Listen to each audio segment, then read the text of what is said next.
The following is brought to you by the Social Suplex Podcast Network.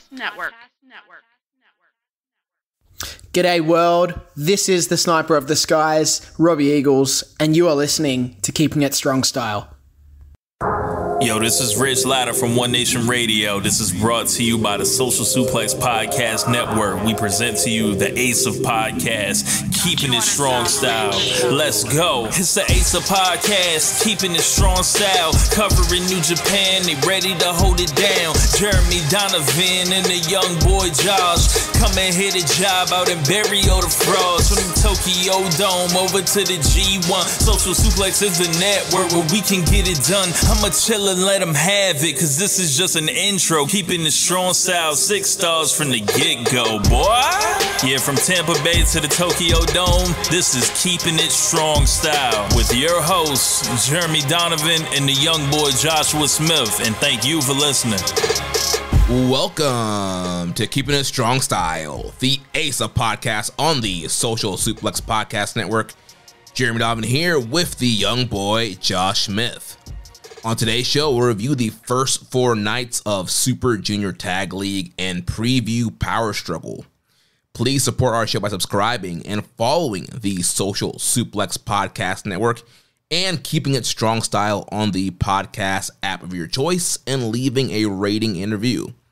You can also get all the network's podcasts over at socialsuplex.com. Check out our Pro Wrestling Tees, check out our Chop Tees store, chop-tees.com/KI Strong Style. That's where you can get your official Keeping It Strong Style merchandise. There's free shipping on every order and 10% off your first order.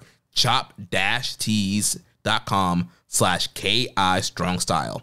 If you enjoy this podcast, please consider making a one-time or monthly donation by visiting socialsuplex.com/donate and click on the donate button under the Keeping It Strong Style logo. And we are streaming live right now on patreon.com/KI Strong Style for IWGP subscribers. If you want access to the weekly live stream, ad-free audio, and bonus content, you can subscribe at patreon.com/KI Strong Style. Young boy, how you doing, man? I'm doing great. I'm here, recording the best New Japan podcast on the airwaves. So, I really can't complain. When you started the show, oh, thank you. My girlfriend's here giving me a bubbly. Nobody knows yet. Yeah, I'm just going to spring it on them one day. Oh, man. But, delicious. Here's some ASMR. Yeah. Popping open the Aldi LaCroix. Yeah. Bro, don't knock it. I have 4 cases in my garage right now. I'm not knocking it. I'm just recognizing what it is. Trust me, I'm on that. Okay. I'm on that Ollie life, man. I didn't know real recognized real. Yeah. I only shop at Aldi. Like during the hurricane, I went to go pick up some last minute supplies, and I had placed a Instacart order for Aldi, and then the day it was supposed to get I don't even do I do the pickup. I don't do the delivery. It costs less if you go and you actually pick it up, but they shop it for you, which is nice. And I was doing that and they canceled my order. And I was like, fuck, why did they do that? And I was like, well, I guess they're too busy with the storm, so I'll go do it myself. So I drove all the way out to where Aldi is. Shit was closed down, bro. Oh, yeah? Like, oh no, I'm down bad. So I went across the street to Publix. And, I respect and appreciate Publix. Everyone from Florida and the South, we all love Publix, but I don't buy my groceries there. It's too expensive. The only stuff I buy at Publix is like bakery items, stubs, flowers, shit like that. And something that probably would have cost me like $60 at Aldi was like $140, $150 just to prep for a storm. Like it was nuts. Like I'll never do it again. But I got the lemon Bella V from Aldi. And if you guys are listening, we don't get paid to support them, but you should be shopping at Aldi. Like that's the best place to get your groceries. Like I don't give a fuck. Yeah, we're on that Ollie life here as well. For most stuff, I like to get the vegetables and fruit from like Publix. It's a little bit more fresher than what's at Aldi, but pretty much everything else. True. The Aldi vegetables and fruit, they go bad quick. But everything else, I get the bubbly waters. We get chicken, like everything else. Like Aldi's great. Hell yeah, man! You're gonna get us in trouble with the boss man. You're talking about pro wrestling tees instead of chop tees. I know. What are you doing? It's just an old habit, but yes, choptees.com. I got the premium hoodie this week with the our logo design on the front with a guy that may or may not look like Tanahashi doing a pose on the front of the hoodie. The special design got the lettering on the sleeves. So that came in great quality, super soft, fits great. chop-tees.com/KI Strong Style. Winter is coming. You can pick up one of those bad boys. There's several other hoodies that we have, other network hoodies on the main store. There's like 3 hoodies for our shop for the Keeping It Strong Style. So there's like the zip up one, there's the premium one, and then there's like the regular pullover, and they're all a little bit different. What I like the zip up one because it has our current logo on the back, but it has the old logo on the front, which is kind of like a nice, or at least the maybe not the same logo, but it's got the wording, the same style wording on the front, which is a nice like little nod to our grassroots days. Yeah, the OG logo. So chop-tees.com. Check out all our great stuff. Tunnel Talk, they just dropped some new fleece hoodies. So if you're big Tunnel Talk fans, grab you one of those fleece. Oh man. Oh man. How are you doing? Are you excited for this show? We got so much to talk about. Yeah, I mean, we got Tanahashi's press conference, Super Junior Tag League, Power Struggle coming up next Monday. I'm just going to get this out of the way right now and let you know. And I know I'm slacking, but I did not watch Tomohiro Ishii versus Luke Jacobs this week. I should have done it. I didn't either. Okay, so at least we're on the same page. We're saving you, the listener, some time. I know all of you at the here in the first 7 minutes of the show, we're, eagerly anticipating our review of that, British undisputed British title match, but it's going to have to be pushed back a week, unfortunately. Yeah. And who knows? I mean, with Power Struggle coming up, historic crossover, that means it's time for award season. Our award grading period is going to be ending. I did open up the doc this weekend and started throwing some things in there because we gotta get on it or else it's gonna come by. Here's what happens every year with me and Jeremy. It's so fucking stupid. Every year we're like, all right, we got bamboozled last year. We failed ourselves, and this year we're gonna create a doc. We're gonna update it religiously. We're gonna keep up with every one of these categories all throughout the year. Make life easy on ourselves. And then we never do it. And then it gets to the end of the year. It lasts like 1 week. Like after Wrestle Kingdom, we're like, all right, yeah, this happened at Wrestle Kingdom. This happened at New Year's Dash. And then and then it's like, wait, what angles did happen this year? Yeah. And you know what? Usually I use the New Japan website and I would scroll back all through the news. But like we're fucked on that. Half the year is gone because half the year the site's on Medium. So yeah. Listeners, you might need to, let us know in the Discord, Reddit, what are the angles of the year? That one might be a little bit rough. I think everything's gonna be a little bit rough. Like we'll get to it, bro. This might be a little early for a preview, but like I was thinking about today, like I don't even know what the best rivalry has been this year, and I was like, I don't know, I might just end up like de facto giving it to Shingo and Zach just because their matches were good.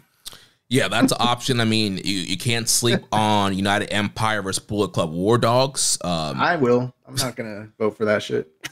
A lot of great matches if you count the overall faction feud, and then plus Catch 2-2 and War Dogs have feuded all year. The Dog Pound Cage match, the Finley Ospreay stuff at the beginning of the year. So this man Jeremy's been putting thought into all of this. I told you I opened up the doc this week and I started throwing stuff in there that I remembered. It's fine. I'm voting for Danielson and ZSJ for match of the year. No, for feud of the year. based off their one match. Oh man. So be on the lookout, voters, listeners, for our year-end awards. Our grading period does end at the start of World Tag League. So we got Power Struggle, Historic Crossover, and then that will mark the end of the eligibility for the 2024 year-end awards. That is so fucking wild.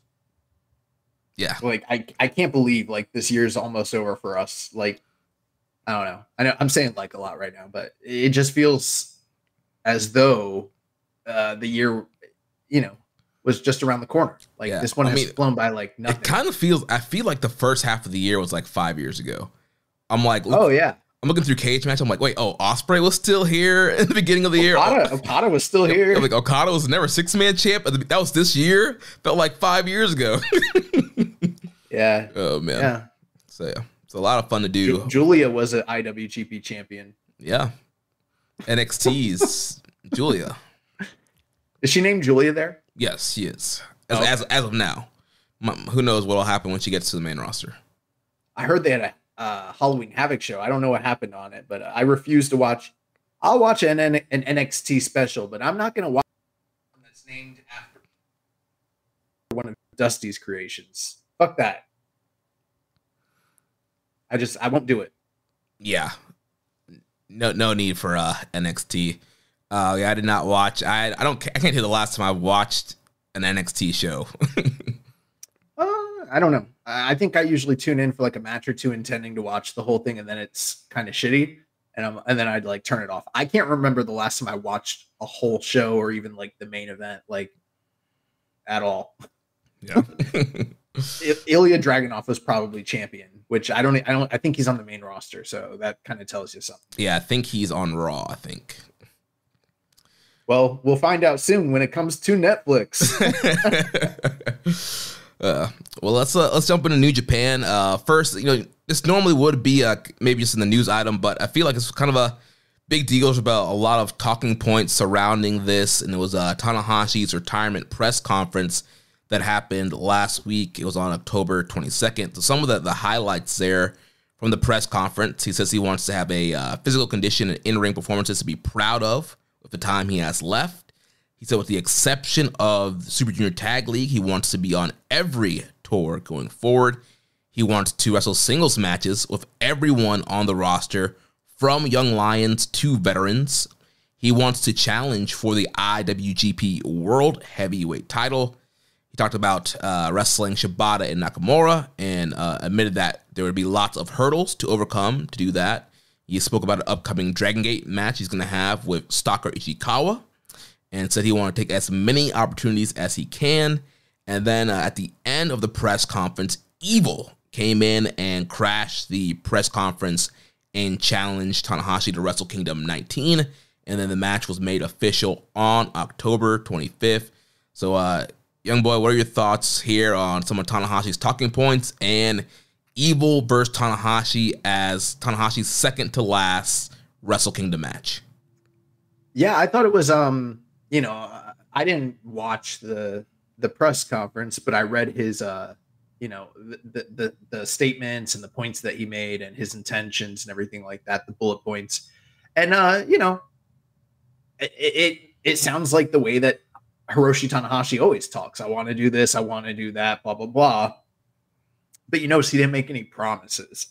He didn't say, I am going to do this or do that. The only thing we know for sure is he's going to retire next year in the Tokyo Dome, and everything between now and then is really up in the air. So, he put some desires out there, and those are great goals. Do I think that between now and then, every single one of those bullet points will be fulfilled? Like, no. Maybe some of them will, but I don't know. One thing that makes me nervous is when he says he wants to wrestle everybody in the company.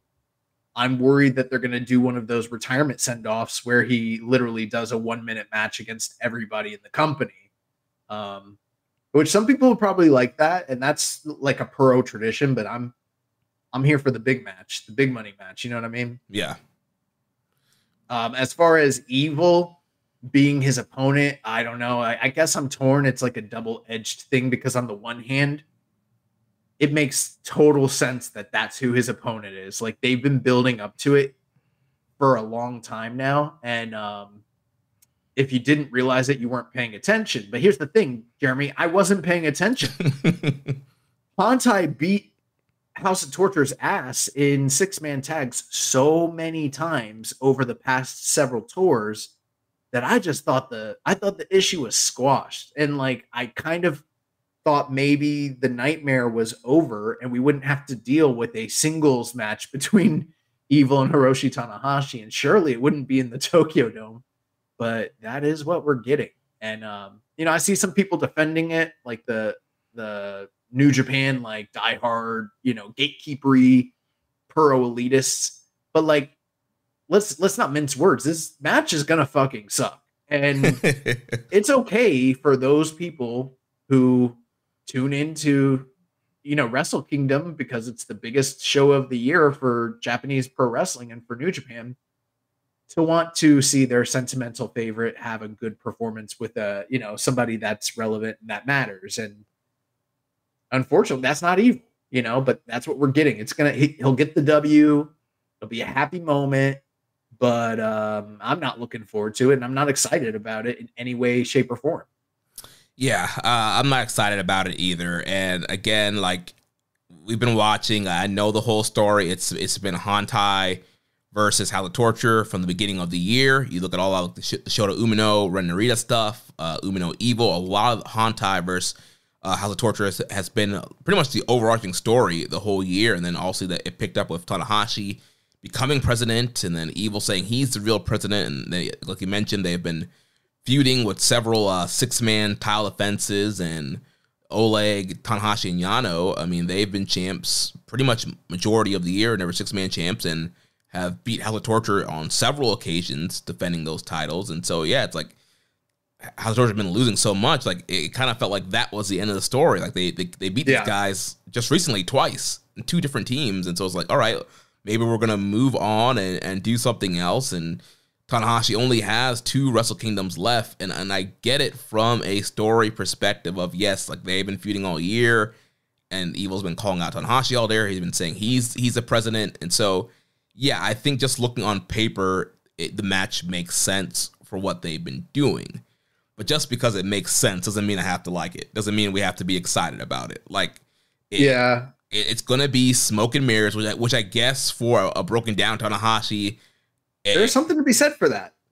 It might be helpful for him, and because obviously, all those guys are going to run out. You're going to get garrote wires, wrenches, ref bumps, everybody running out, the whole clown show that we always get. But again, Tanahashi seems to make stuff work.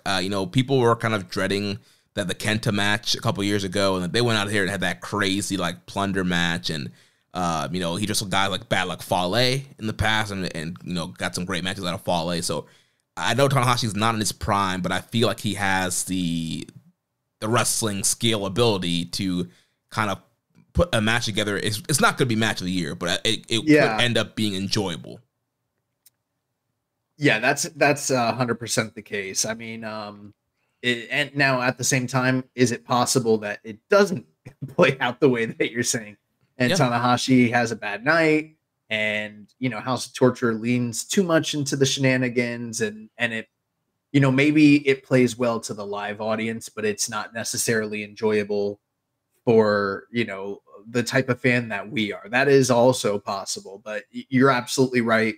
There is something to be said for the spectacle of the big show and the big stage, and the blow off to this feud. I just thought, I don't know, everything about this feud screamed to me like B-show singles match. I thought it'd be a power struggle or something like that, KOPW even, but it's happening at the Dome. So at least Tanahashi is going to get one last big victory in the Dome, because I don't know what will happen next year, but chances are there's a good chance he goes out on his shield, instead, goes out on his back instead of his front, like the Tunnel Talk girls like to say.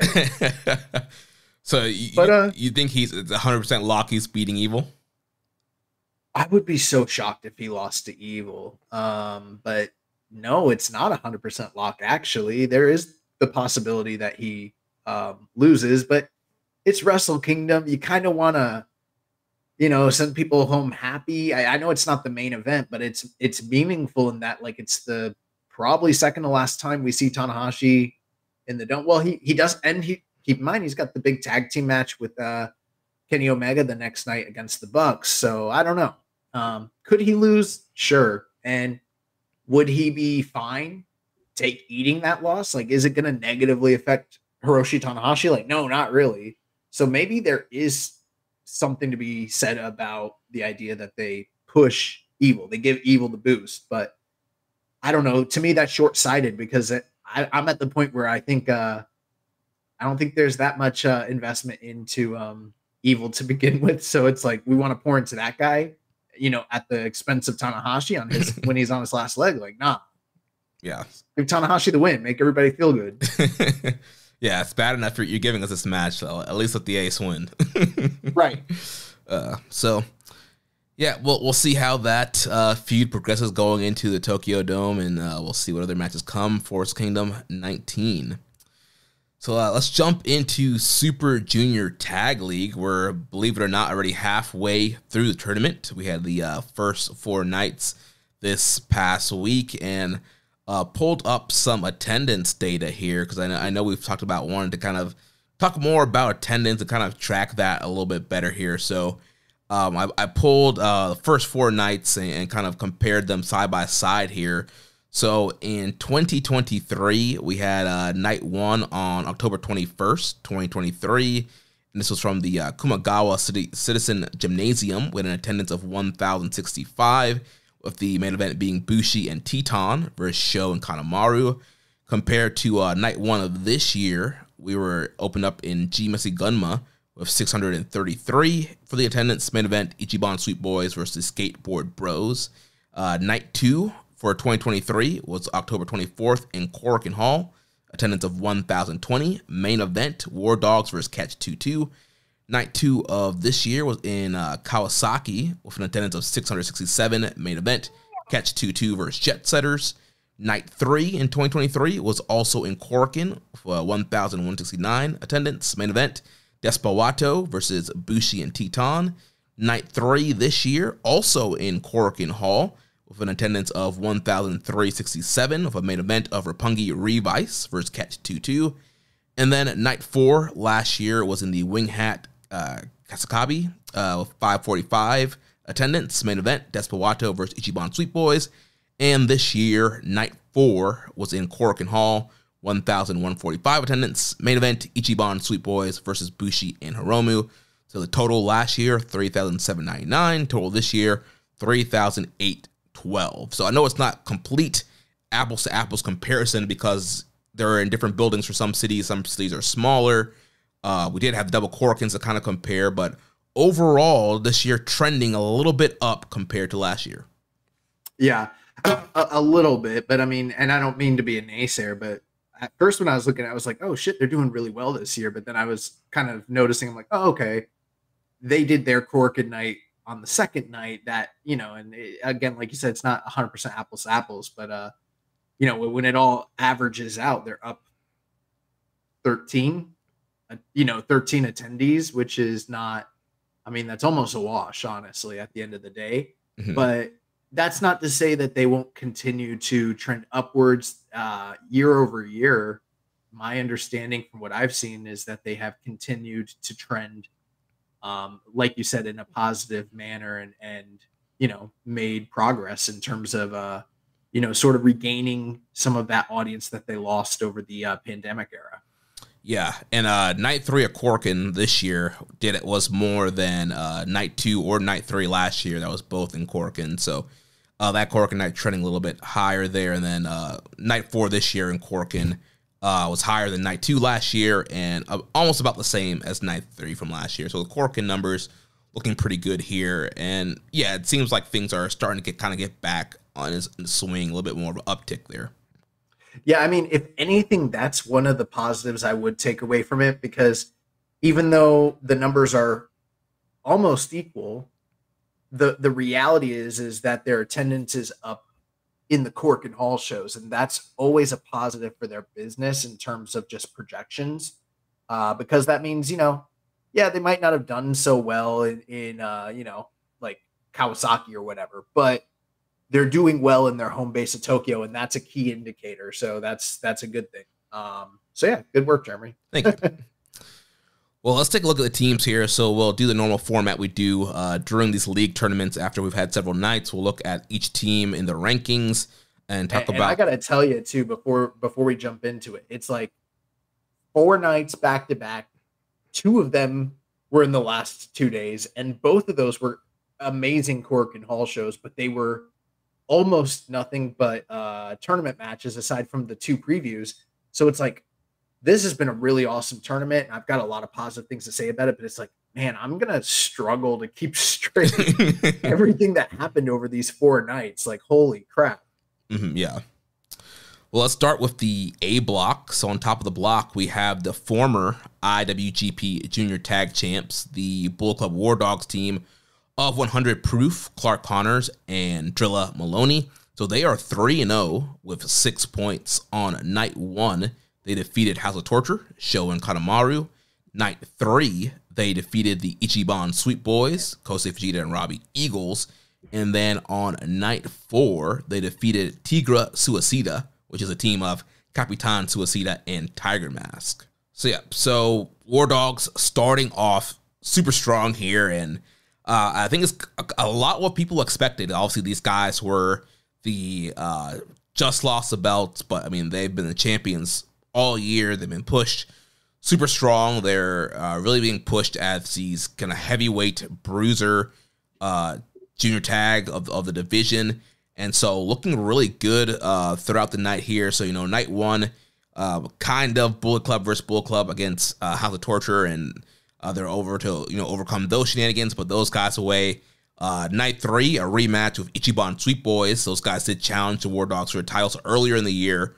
Once again, Clark and Drilla put them away. And then today's show against Tigra Suicida, once again, Drilla hitting that Drilla Killa on Capitan Suicida to get the pin there. So yeah, War Dogs are just steamrolling the league right now.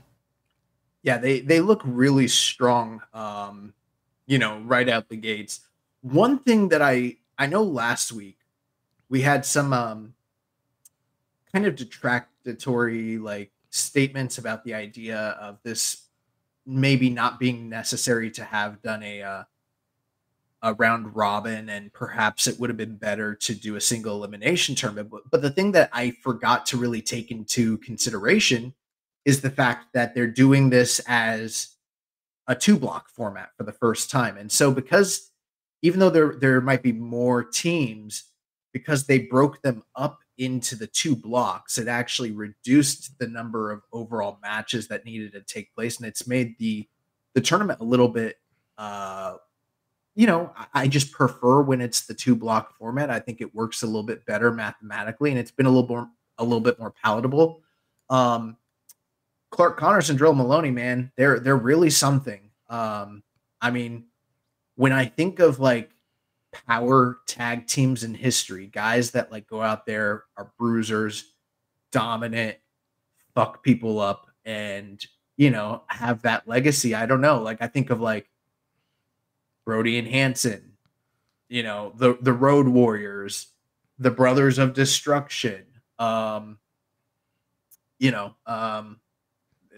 sure there's a few Puro teams that I'm forgetting. I know some of the BJW and All Japan guys from recently, like Bodyguard and Zeus and stuff like that.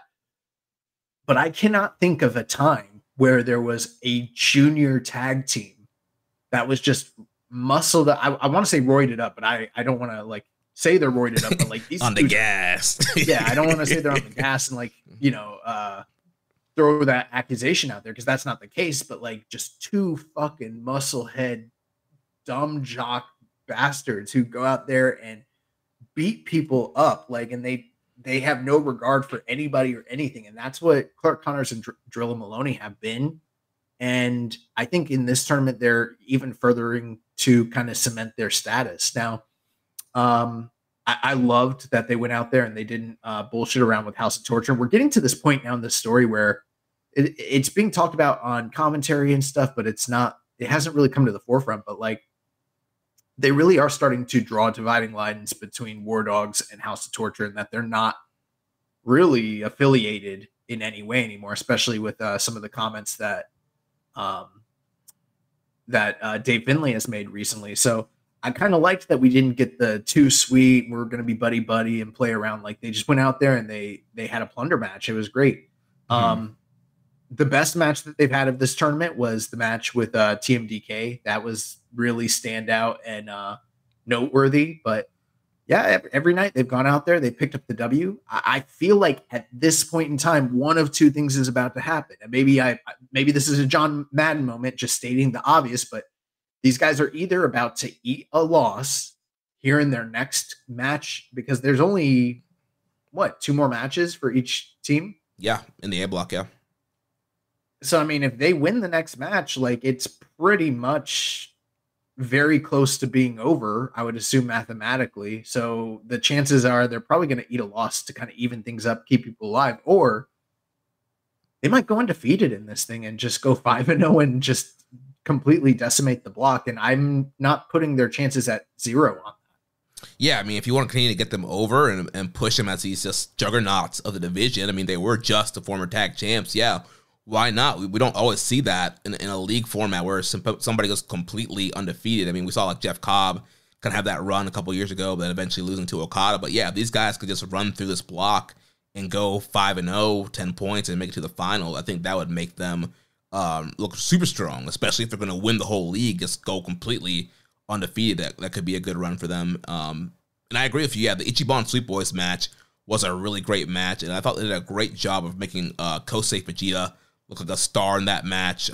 Towards the end there, they took Robbie Eagles out, and they were just hitting everything on Fujita. Like, he got hit with no chaser, he got hit with the gore, he got hit with the hit and run, and he just kept kicking out. Or like Robbie would jump in and make the save, and like Vegeta just kept getting all these hope spots. He was trying to hit all these big moves. He was going for the abandoned hope.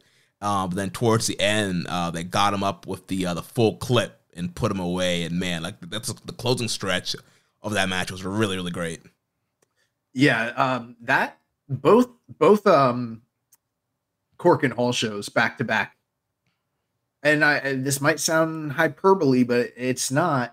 I feel like they're 2 of my favorite Cork and Hall shows all year long, or even in a long while. I wouldn't put the level of this tournament on, say, the same level as, like, say, a Super Juniors, right? Mm-hmm. But one thing that Super Juniors, we've talked about it on the show last couple of years, it's like the tournament really is always really good.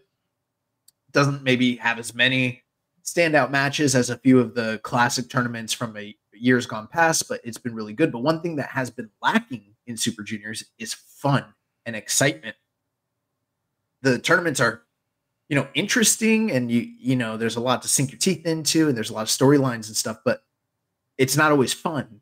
This has been a tournament that has not only produced really good matches, a lot of chemistry, stories, but it's been fun. Like, these guys are going out there and just having a blast, and the crowds are really into it.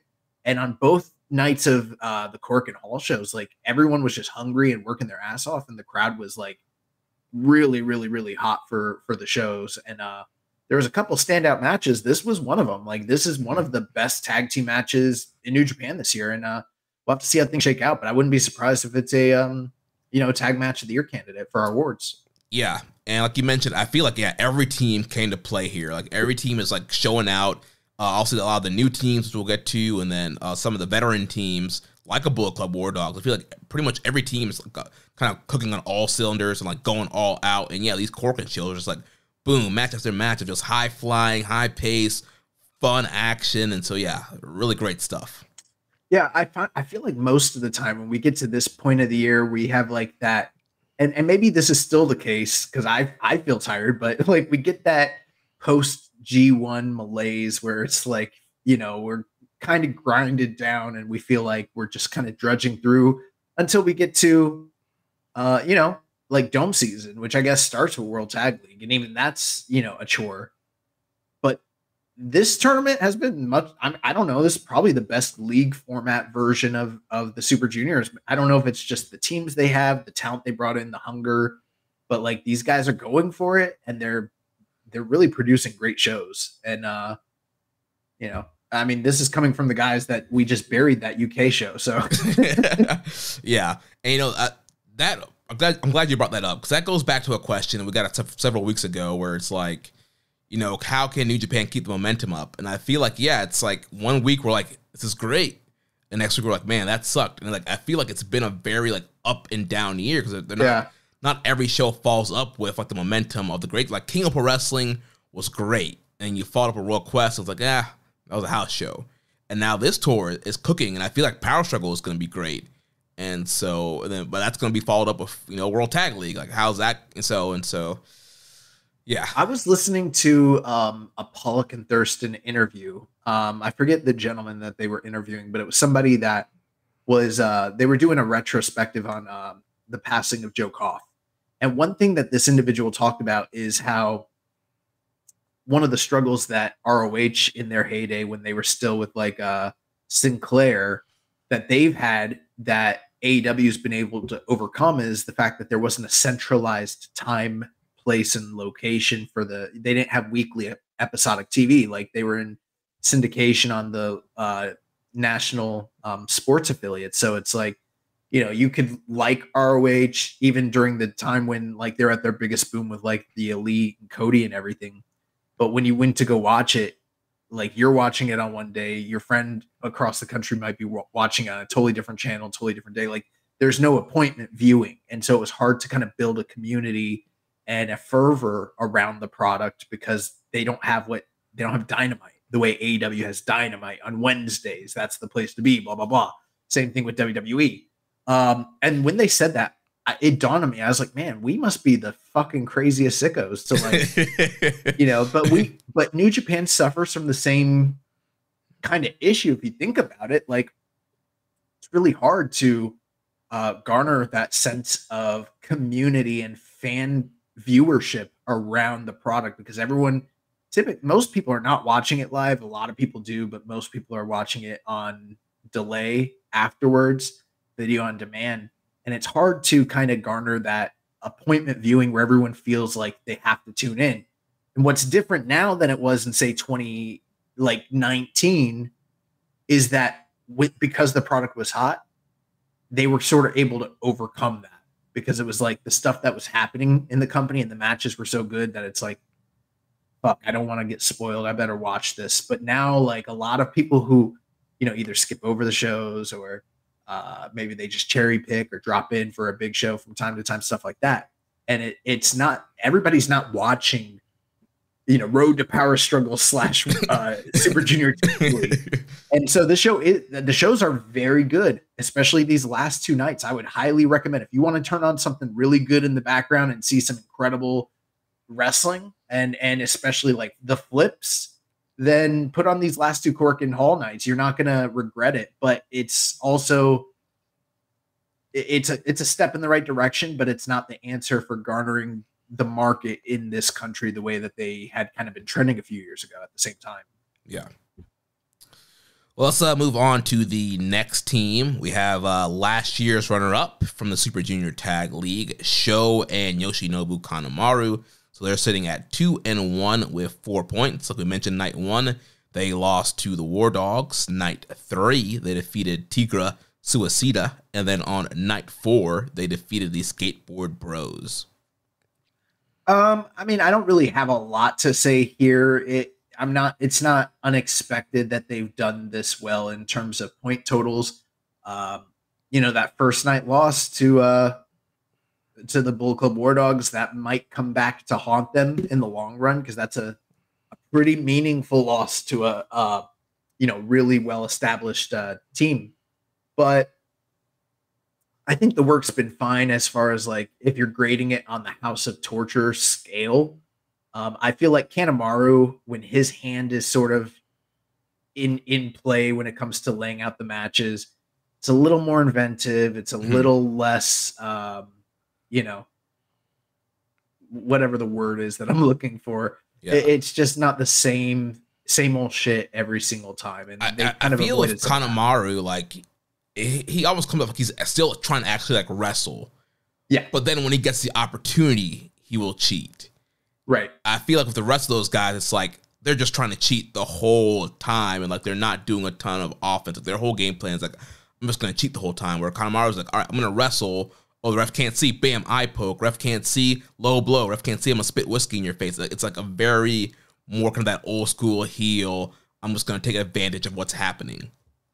Yeah, and I mean, don't get it twisted. I'm not sitting here like, remember the first week of like G1, and I was like, Evil's having a run.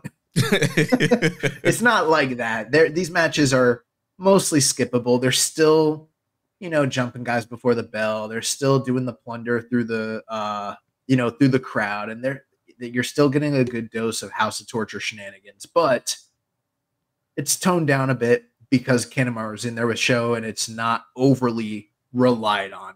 Yeah. I don't have much more to say beyond that, honestly. Yeah, I mean, that's pretty much it. Yeah, most of their matches are on that 10-minute mark. So yeah, it's kind of been in and out, and not a lot of time for them to do the full, House of Torture shenanigans. So yeah, they've been fine, and so they're sitting up with 4 points right now. And there's another team with 4 points. Our good friend Robbie Eagles and Kosei Fujita, the Ichiban Sweet Boys of TMDK. So they're sitting 2-1 with 4 points.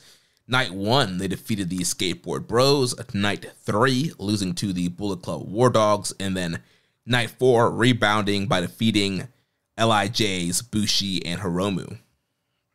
Yeah, I mean, Robbie Eagles and Kosei Fujita, two of the best juniors in the division, but not necessarily a team that we've seen a lot of in the recent past. So it's kind of nice to see these guys get an opportunity. I know they teamed up a lot, like in Australia when Fujita was doing his initial excursion, but like here in Japan proper, we haven't seen too much of it. So it's been nice to kind of see them, work together as a team. The standout match for them that really kind of showcased what they're capable of was that Bullet Club War Dogs match. And, we heaped a lot of praise on the War Dogs, but takes two to tango. I don't see, as good as Connors and Maloney are, they're not going out there every night and doing that same level or style of match with anybody on the roster, So I really do feel like they had the right dance partners in Fujita and Eagles, and very exciting. I've liked the times where they've had like Zack Sabre kind of come out and, show support for them as well, which has been kind of nice. Yeah, both Zach and Oiwa have been out with them most nights. Oiwa was out with them on night 1, and I think Oiwa was out there all nights, and then Zach was out there during the Corkin nights.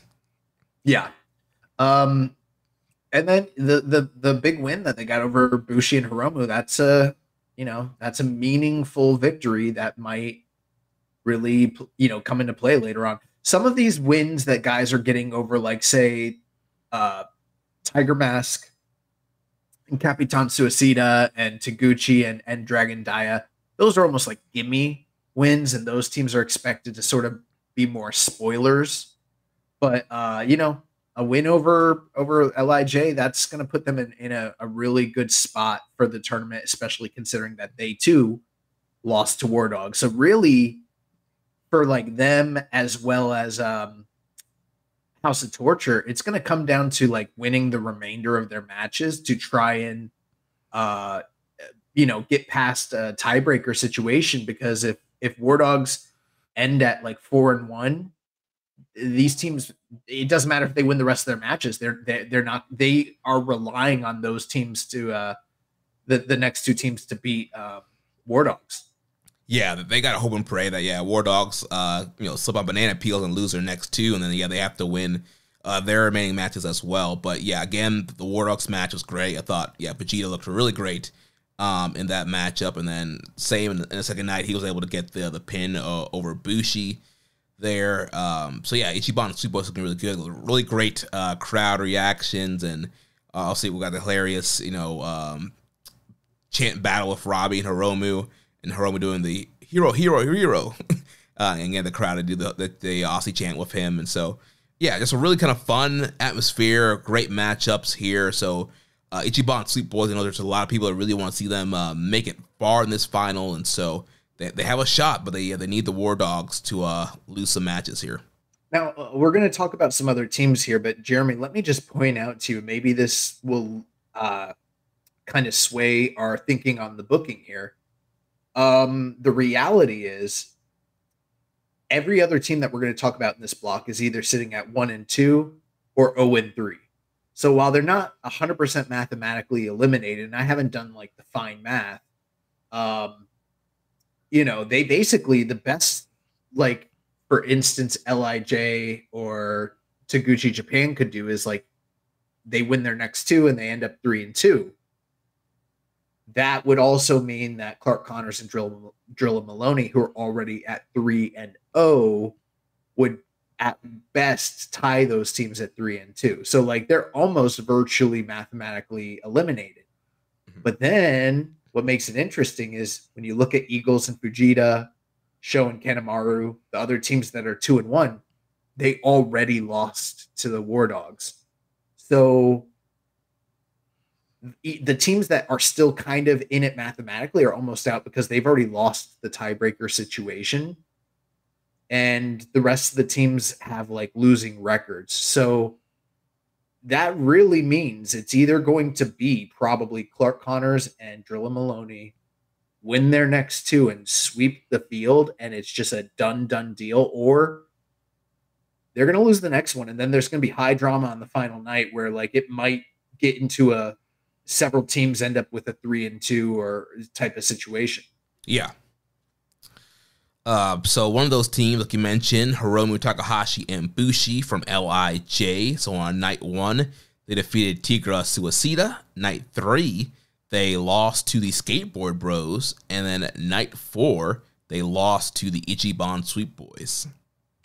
Yeah, I think they're not performing up to the level that folks probably anticipated from them, both in a kayfabe and maybe even from a smarky work rate sort of anticipation. Like Hiromu and Bushi, they're a team that they're capable of having very good matches. We've seen it in the past.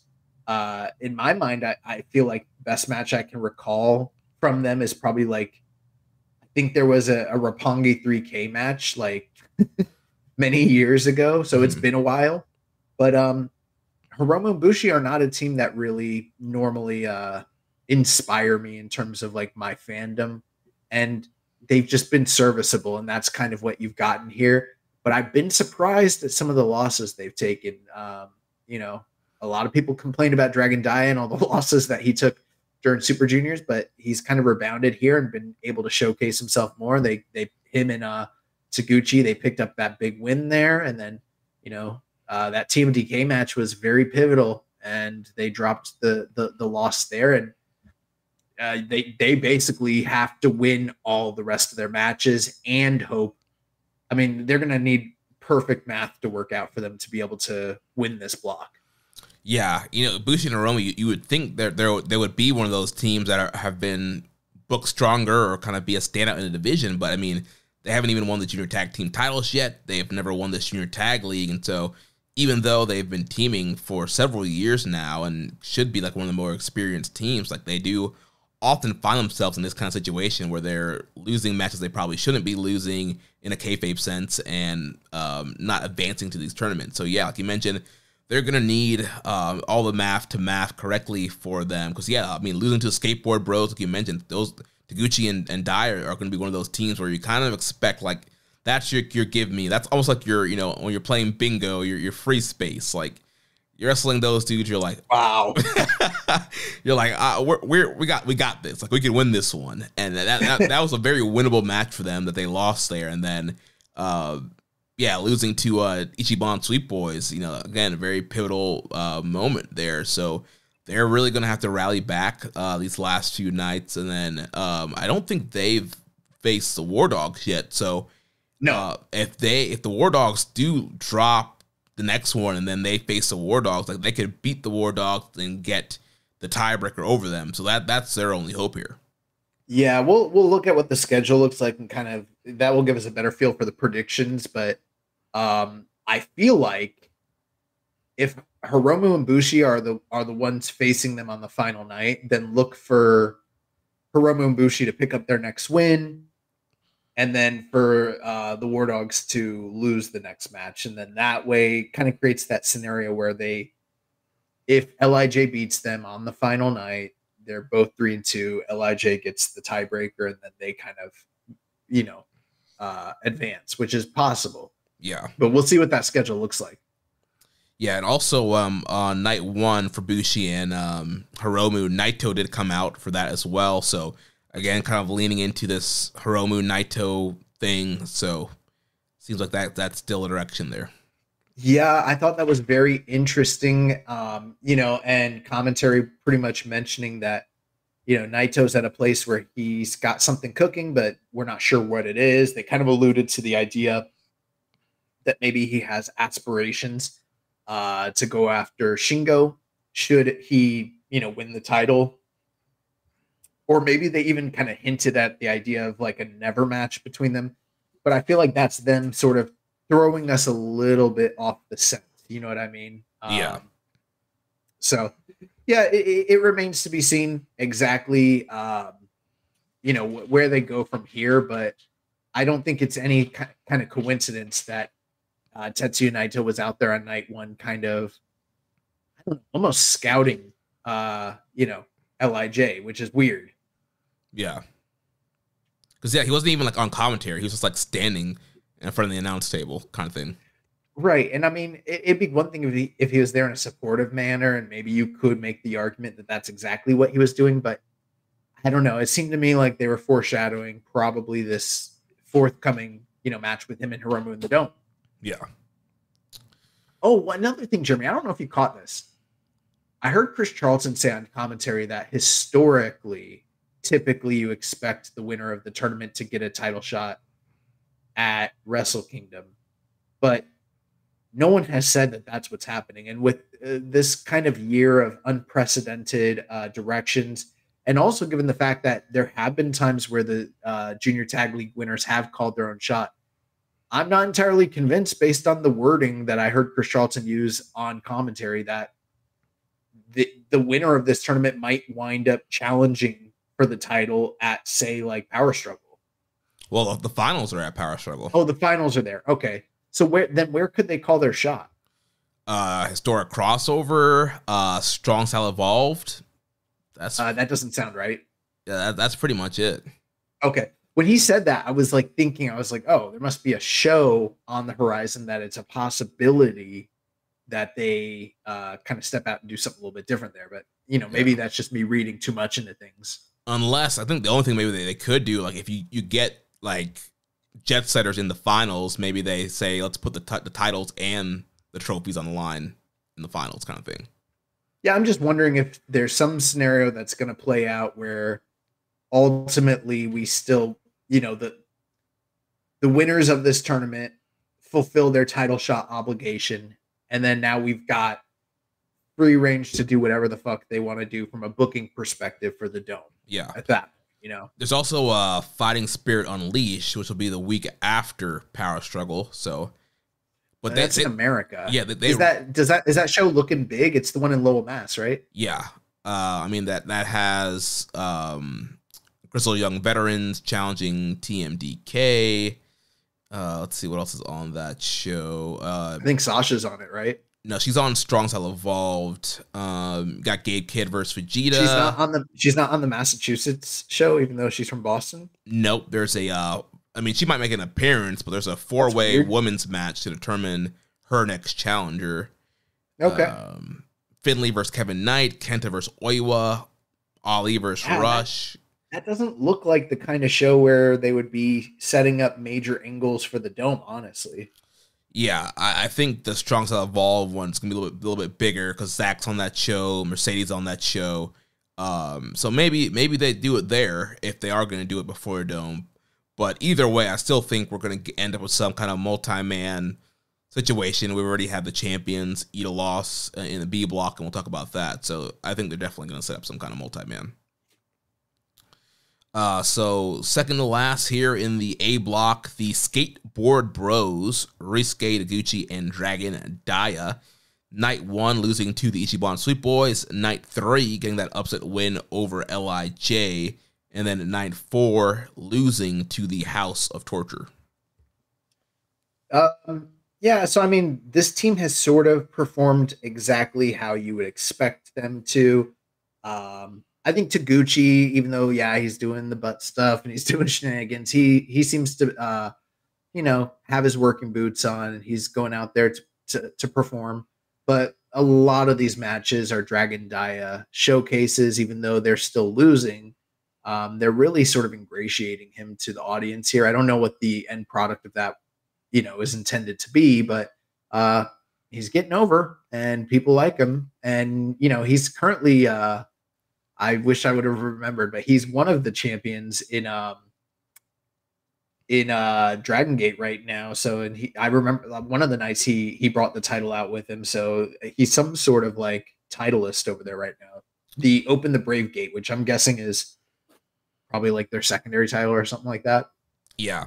From what I understand, he's kind of one of the top guys in Dragon Gate. And a lot of Dragon Gate fans were mad that he didn't do well in Super Juniors. But yeah, they brought him back here, and kind of a cool point of him teaming up with Taguchi, because he replaced Taguchi in Best of Super Juniors, and Taguchi was out there on commentary the one night he actually won his match, kind of linking that together. And then he's also coming out with a skateboard and the hat and trying to go with the whole skateboard theme that Dragon Dia does. And so it's kind of been what you expect with a Taguchi team in these tournaments. Kind of goofy, fun. They're doing the whole kind of pendulum thing where Dragon Dia like bumps the guy into Taguchi's butt. So you're getting all that kind of Taguchi, butt shenanigans in the match. But also, I mean, they're also getting a lot of offense, and they're a fun team in the tournament. And, they pulled that upset win over LIJ, which I think is kind of a very important win.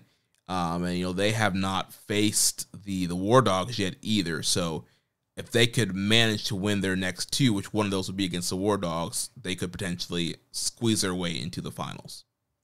Yeah, if it weren't for the athleticism and incredible moves that we're seeing from Dragon Dia, I probably have a lot more to complain about here. But the butt stuff, it all cancels itself out because we're getting great performances night in and night out from Dragon Dia. So, and for whatever reason, skateboarding wrestlers will just always be over. Like, that is a winning combination. People love wrestlers that skateboard, except Cora Jade, including Cora Jade. People loved her. I don't really know much about her. I just know that people liked her. I know a lot of people that did not like her, but moving on to the last team here, Tiger Mask and Capitan Suicida. So they are 0-3, 0 points. Night 1 losing to LIJ. Night 3 losing to House of Torture. And then Night 4 losing to the War Dogs. I don't have a lot to say here. I think that this is a good team that is working hard, and it's a great experience for Capitan Suicida. I don't know necessarily of all the outsiders. I feel like maybe he's the person that I'm least gravitating to, but they're also not being put in a position to really stand out. When he's wrestling and he's getting his aerial stuff off, it is impressive. So from that standpoint, he's, he has a good acquittal of himself here. Tiger Mask is exactly what you would expect him to be, as a, wily old veteran who goes out there and, he hits his mark and he's good, but they're losing every night. So they're kind of a filler tag team, but the matches are good. Nothing to complain about. And really it's a learning experience for Capitan Suicida more than anything else. Yeah. I know we've seen Capitan Suicida before, but I don't know. He's been impressing me night in and night out. And like you mentioned, like, they're not getting a ton. I mean, they're, getting that 10-minute range, and they've been losing. But I feel like when he's in there, he's just been on. Like, he has this beautiful moonsault where his whole body is kind of arches, and he's been doing a lot of really cool, like, arm drags and dives. Like, he's been super fun to watch in a lot of these matches here. I agree. I don't want it to sound like I'm hating on his performances. What I meant was, when you have Dragon Dia and then Jude Ludden and Robbie X and Kevin Knight and Ninja Mac and Paris De Silva, I would, as good as his, performances are, I would put him at the bottom of the list in terms of like the guys that I'm connecting with the most. But that's really not a negative, because everybody who's an outsider who is coming in and working this tour, they're working their asses off, and they're all having a great showcase for themselves. And he's in that group, I would just put him at the bottom of that group, unfortunately. Yeah. But yeah, I mean, yeah, they've been a fun team to watch here. And yeah, I mean, at this point, they're pretty much mathematically eliminated, I would think. Yeah, they're done. There's no way. Yeah, so they're gonna play spoiler for some teams coming forward. We have a question. Hopefully, they might not win any. We have a question from Dragon Master Adam on X. Says, with Tiger Mask 4 close to the end of his career, do you think there could be a Tiger Mask 6? There's already been a Tiger Mask 5, if I'm not mistaken. Who do you think would be a good candidate from the current roster, even young Lions, if you think they've shown something special? I think it would be Tiger Mask 7. Who was 6? I think it was Manoa Man. Oh, he was 6? I don't know. I think that there was, I know there was one point where who was wrestling as a Tiger Mask? Masakatsu Funaki, founder of Pancrase, and he wrestles over in Noah. He was wrestling as a Tiger Mask at one point, and I never really got the full confirmation on whether that was an official thing or not.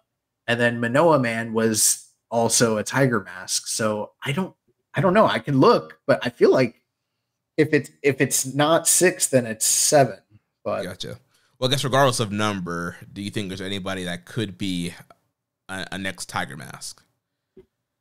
I don't really know, because I'm not really understanding exactly what the like who owns the gimmick, what the status of that is at this point in time, whether that's a thing that I don't know. The laws in Japan are really fucking weird, and I wish I had the full scope on this and I could be like, yeah, it's owned by New Japan at this point in time. I don't know, the Tiger Mask name and copyright is like a weird, kind of story. And it went from like New Japan to, and actually, I don't even think it's a copyright. I think it's like a license that they've licensed out, because Tiger Mask, the anime, like existed way before it was a wrestling thing.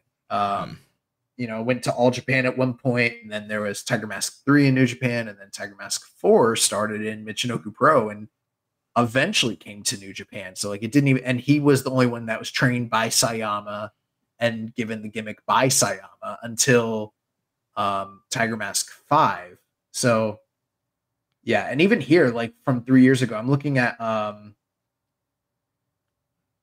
something online, and they're saying that there technically were 6 Tiger Masks. So gotcha. Okay, that's right. It was Shenzetsu Tiger Mask was the name, and I think it was Funaki. I could be wrong. I don't know the full like lore on all this stuff. Yeah, but and then because of that, Tiger Mask W. Yeah, Tiger Mask. Well, bro, if you're going that way, I remember there was a thread online where like there's so many offshoots of Tiger Mask that like it just went on and on and on and on like forever.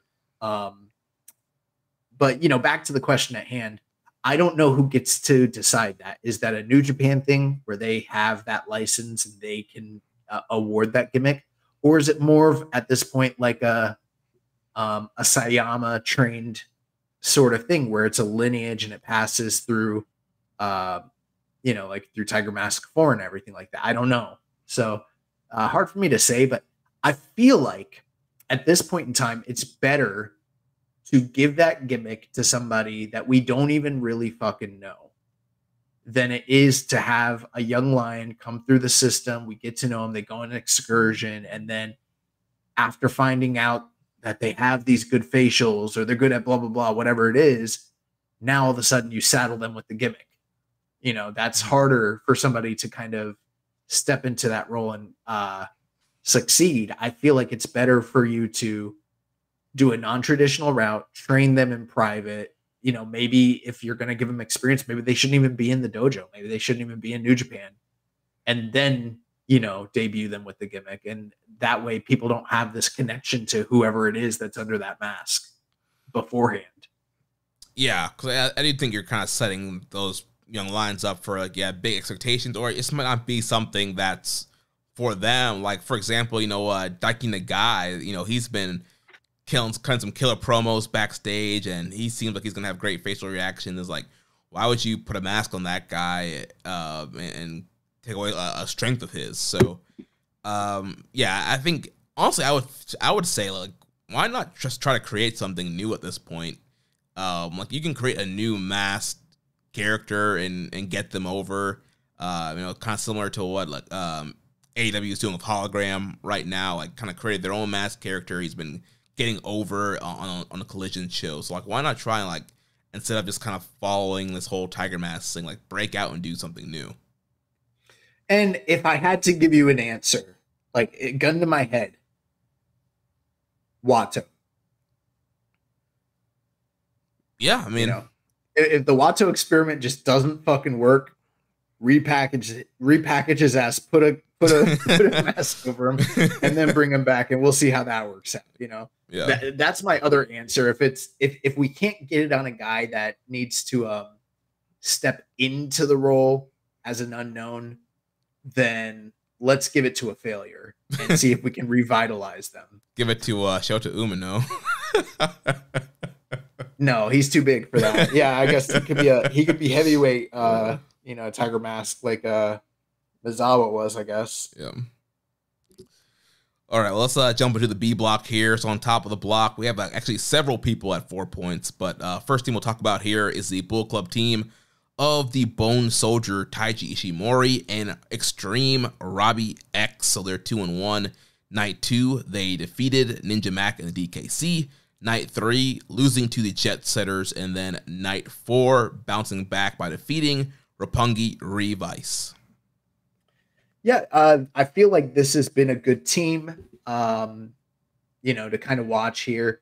I don't know if I'm 100,000% in on them together, but it's been a really strong debut for Robbie X. They've been very dominant, picking up really strong wins and kind of establishing Robbie X as like an official member of the Bullet Club. So, you know, all in all, it's been good. I don't know if the matches have been blowaway. Like, I don't think that this team at the top of the block has that one standout match just yet, but they've been consistently very good. And, you know, the Corkin crowds, they love Ishimori still. So, you know, this is a team that got really great reactions. And it's weird because it's like, they're not War Dogs.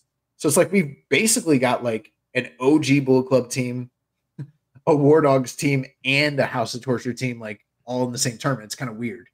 Yeah, they did bring up on commentary, you know, they asked Finley what were his thoughts on Robbie X joining the group, and apparently at first it was like, oh, no comment, and then he was like, oh yeah, I let Ishimori kind of pick. I don't really care, let Ishimori pick. So it does seem like, again, like the Bullet Club War Dogs are just kind of more and more just like morphing into their own thing, and then everything outside of that, will that be like the OG guys, House of Torture, Rogue Army, all that stuff? It's just like, nah, we're not that. Well, like Ishimori's not a member of the War Dogs, but he's like an affiliate, you know, right, like in a mafia movie. Yeah, he teams with them a lot. Huh? Yeah, he teams with them a lot. Yeah, he teams, but you notice he never teams with House of Torture. Could you imagine Ishimori teaming with Kanemaru on? And that would never fucking happen in a million years, like, period. But yeah, I mean, I've been really impressed with Robbie X. I know there's been some people that were a little disappointed that he was the mystery guy, and some people don't really like his look, but I don't know. I think he's a great wrestler, and he's been doing a lot of great high flying, busting up the spiral tap, 450. He's doing a lot of flying in these matches. I think him and Ishimori are starting to gel well with the team as well. And so, yeah, they've looked really good here. Also, their big loss, though, losing to the tag champions, you know, had they beat the Jet Setters, potentially they could punch a ticket for a future title match even without winning the league. But as of right now, they're still sitting in a good spot with only one loss. And again, the Corkin matches being the standout stuff here. So night 3 against the Jet Setters, and then night 4 against our good friend Rocky Romero and Yo. Those are really, really fast-paced, fun matches to watch. So moving on to the next team here, we got Roppongi Revice, the team of Yo and our good friend Rocky Romero. So they are 2-1 with 4 points.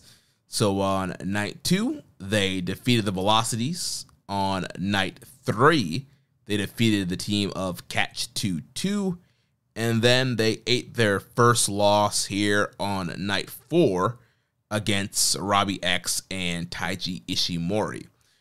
So I feel like they've looked really well as a team here. Last week we mentioned this might be a team that people might be sleeping on just because it's Rocky Romero. And, Chris Shirley kind of mentioned around in Mexico, Rocky finally was able to kind of use that platform to be a little bit selfish and become a star there. But otherwise, he's an office guy. He cares more about, putting other people over and kind of being in that utility role. And so I think people kind of sleep on him when he comes to Japan. But also a lot of history there with him and Yo, back to the whole Roppongi 3K teaming, managing that team. And then obviously Rocky's had several junior tag partners and has been a standout in this division for years and years and years. So I think they have gelled together really well, kind of using the past, tag maneuvers of Roppongi Vice and of Roppongi 3K. They're using the 3K as one of their finishers now. And so, I think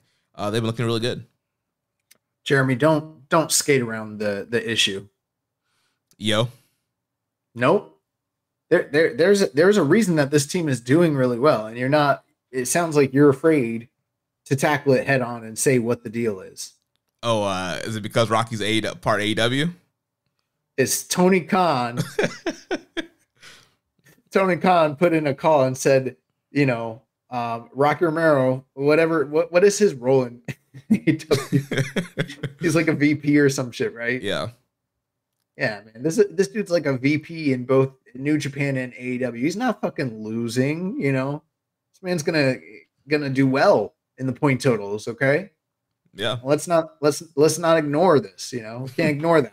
But Yo and Rocky Romero, I feel like I don't know. I might be a little bit torn here, but to me, they're one of the 2 best teams in the B block so far. And I'm a fan of both guys. Well, I'm a fan of Rocky.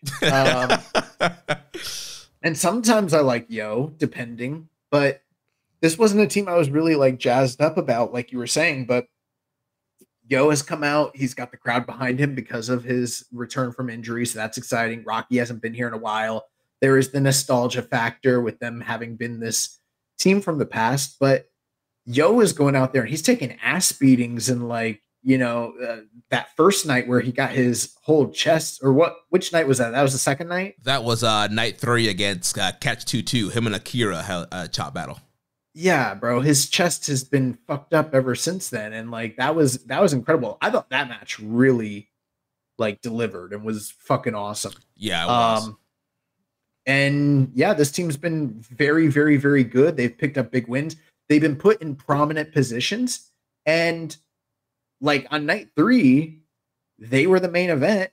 And the fact that Roppongi Revice versus, Catch 2-2 drew the way that it did is, I guess, a little surprising, but that's a really positive sign. Yeah. I think they're really cooking together. And Yo's been weird. He's been doing the whole peck dance thing for 10 minutes during his entrance. And after beating Catch 2-2, he kissed TJP and was trying to get Rocky to kiss Akira. And he made everybody make out. Yeah, so he's being weird as usual, but they're having great matches. And like I mentioned, they're busting out a lot of the Roppongi playbook. They're hitting the strong zero. They're doing the 3K. They're doing the double knees.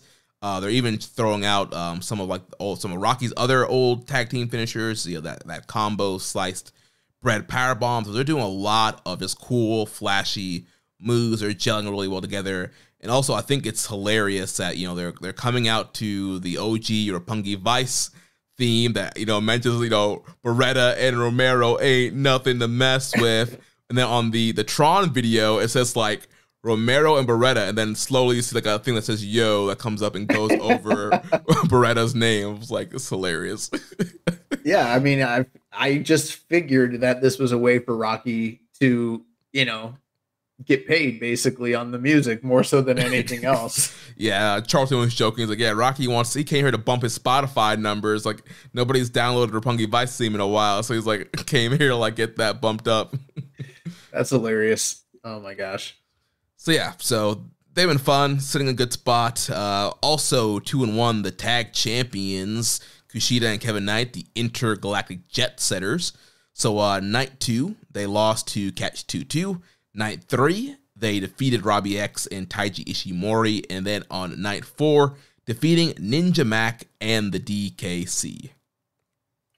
Yeah, they're the champions, so you expect for them to do well. They have done well. They've had really strong performances. I feel like overall, as good as this tournament is, I'm higher on the B block than I am the A block. I'm right there with you. The B block is definitely, I think, the stronger block of the two. Obviously, there's a lot of good teams in the A block, but yeah, I mean, with Ishimori and Robbie X, Roppongi Revice, Jet Setters, Velocities, Catch 22, like this B block is really solid. It's a who's who. Yeah.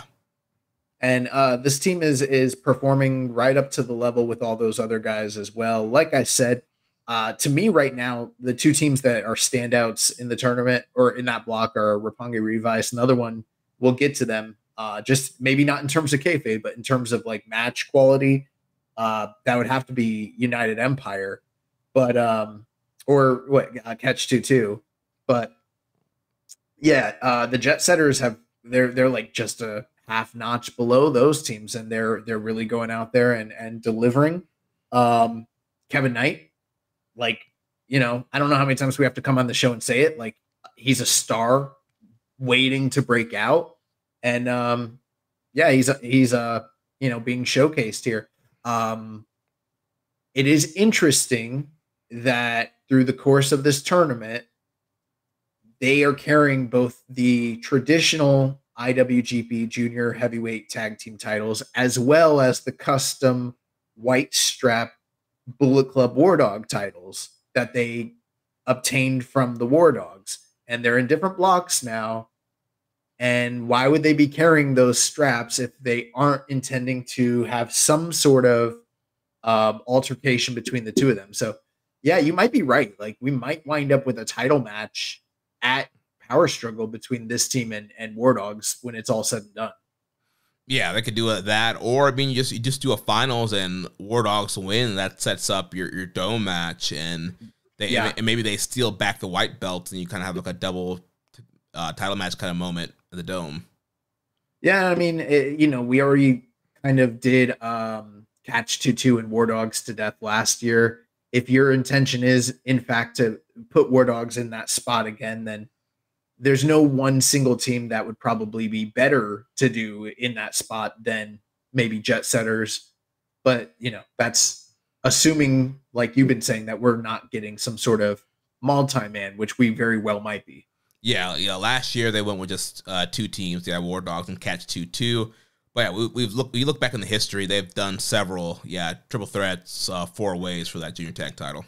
I don't remember what show it was this year. It might have been Dontaku or Dominion, but there was a 4-way junior tag match that we went like 4 stars on. That just fucking ruled earlier this year. Yeah, so I'm all up for a multi-man junior tag match, especially when it comes to Wrestle Kingdom. There's a history of that kind of opening the show and being one of the highlights. But there have been key moments where they've done the two teams, like Bucks and Roppongi 3K, War Dogs Catch 22, Leo Rush and Yo, I think they faced Catch 22. So we'll see what route they go here. Mm-hmm. The next team here, sitting at 1 and 2, the DKC and Ninja Mac. So on night 2, they lost to Robbie X and Taiji Ishimori. Night 3, defeating the Velocities. And then on night 4, they lost to the Jet Setters.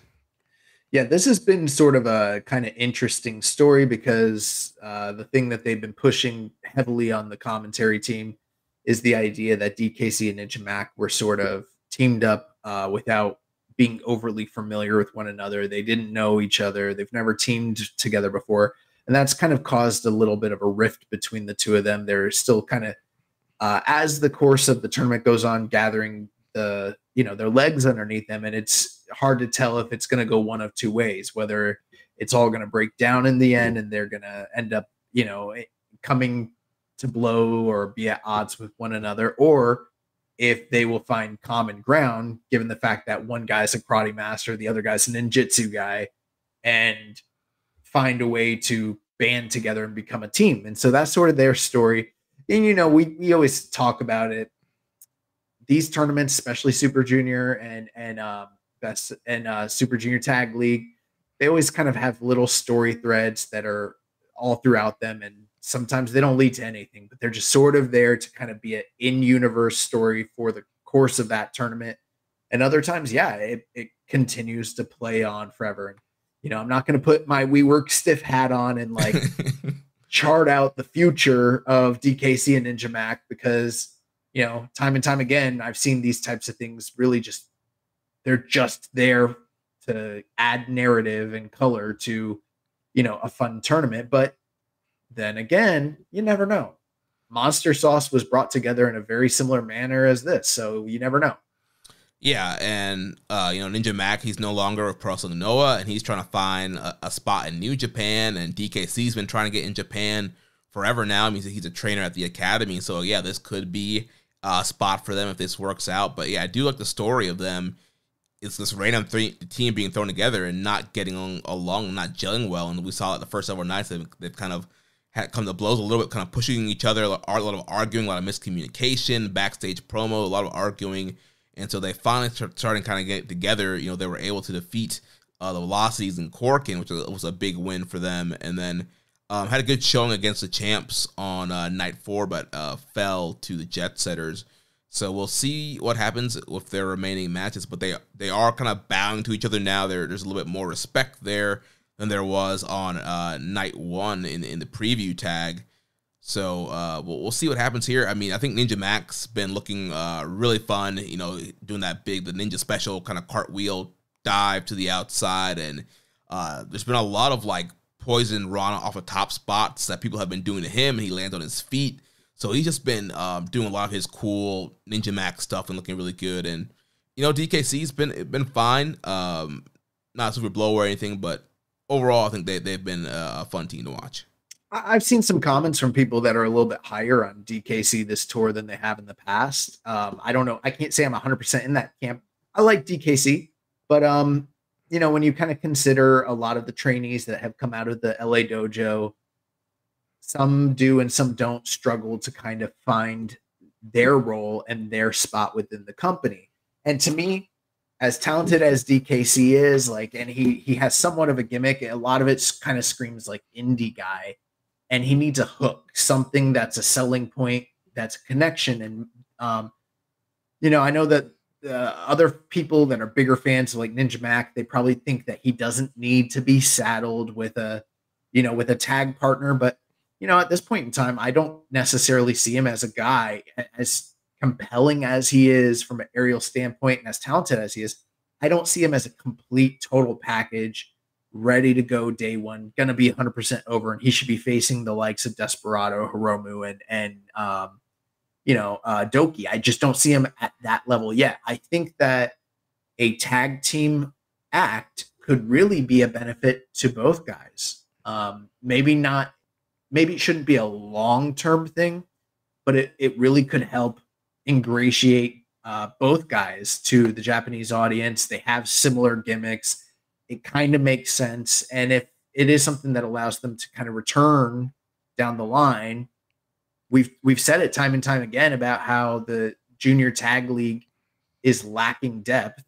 And, when you're in the junior tag league, you're not relegated there. Typically it's, kind of a way station for you to spend time doing that, to busy yourself until you're ready to do something in the singles division. So I think that'd be a good thing for both of them if they get over and if the company decides to bring them back. We've seen people get over in this tour and not come back. So it's not a guarantee just by doing well. I don't know what the secret sauce is to getting, the call back. But I think the fact that both of these guys have done tours already in the past and now are getting the call back, that's a positive sign. So, yeah. And I really liked the Velocities match so far. Yeah, that was fun. I was really surprised that they beat the Velocities.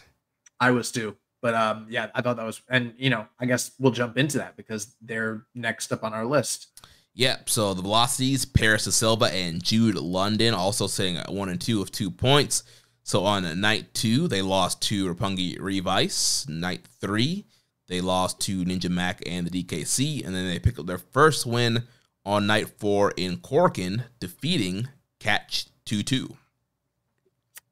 Yeah, I mean, I've heard some detractory comments, people maybe not understanding the hype or being as high as the reputation that kind of preceded the Velocities and stuff like that. I've kind of seen that sentiment out there.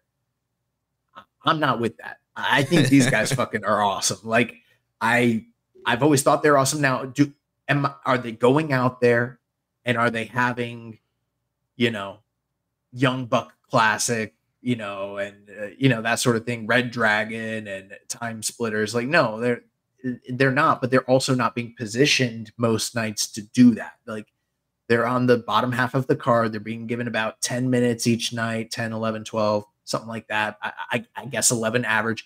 And they're given the opportunity to go out there, get their shit in. And that's what they're doing. They're getting their shit in. I think that I haven't seen any jitters personally in terms of like feeling like they don't belong or that they're not on the level or that shindiness. Sometimes guys from Australia and the Oceania area, they can be very talented, but they're not used to working at this kind of high world-class level. But the Velocities, they've kind of worked the best in the country and the best out of the country from when guys come in as exports into Australia. And they've also done work in the UK. So they've kind of been around the block. They've got their legs underneath them.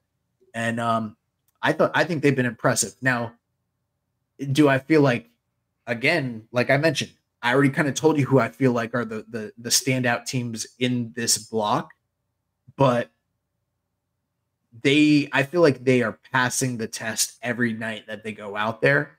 And again, for a division that is lacking depth, this is like a perfect, tailor-made, ready to plug and play act. They look like $1 million. They can work with anybody. They get over with the crowd. They're extremely exciting. And, I'm sure that they're probably rearing to come back to Japan when this is all said and done. So like they're probably not going to go much further in the tournament, but I feel like they have really impressed personally. Yeah, I've been super impressed with them, and yeah, they've looked great. Paris da Silva busting out the shooting star DDT today in Corkin against Catch 2-2. And yeah, I've honestly expected. I thought they were going to win a little bit more because there has been a lot of hype behind them. And they've built them up pretty well on commentary. But as far as the actually wrestling, yeah, they've been showing a lot of that babyface fire, a lot of big dives, big flips, a lot of great double team maneuvers, and yeah, pretty much all their matches have been really fun to watch, especially the Roppongi Revice match, as well as the Catch 2-2 match today in Corkin, which was a really big win for them, beating former champions, former tag league winners like that. That was shocking.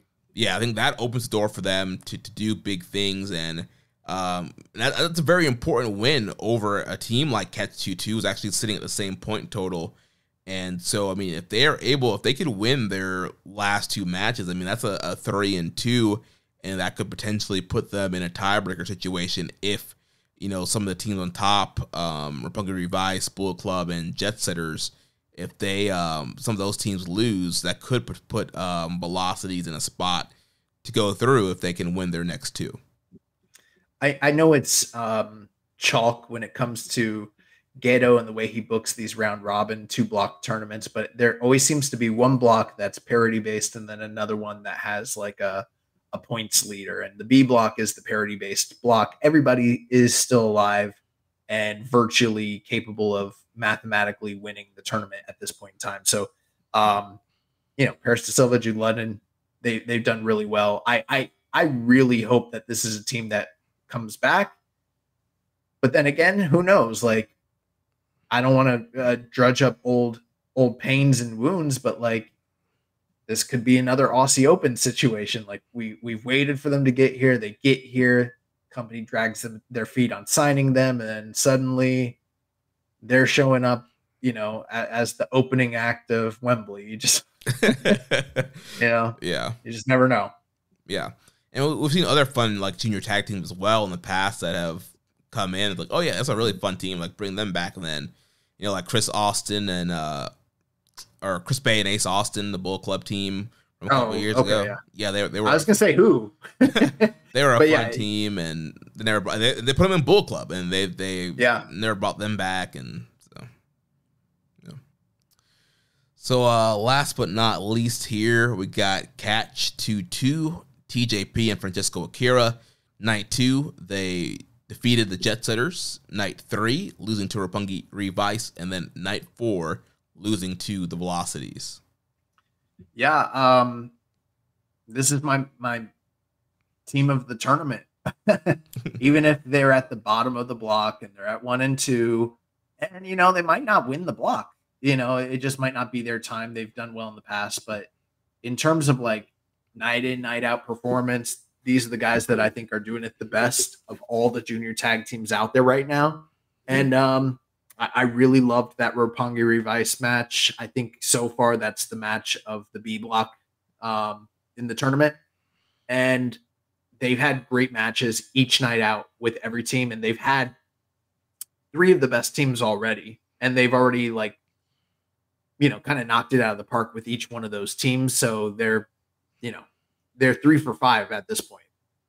Yeah, I think Catch 2-2, obviously they're kind of a backbone of this division now since forming over the last couple of years. And yeah, they've looked great even in defeat.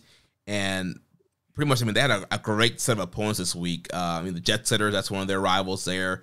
That was a really great fun match. A great start for them. They beat the junior tag champion. So even though they might not win the league, they got to win over the champs. That could open the door for them to slide into the Tokyo Dome.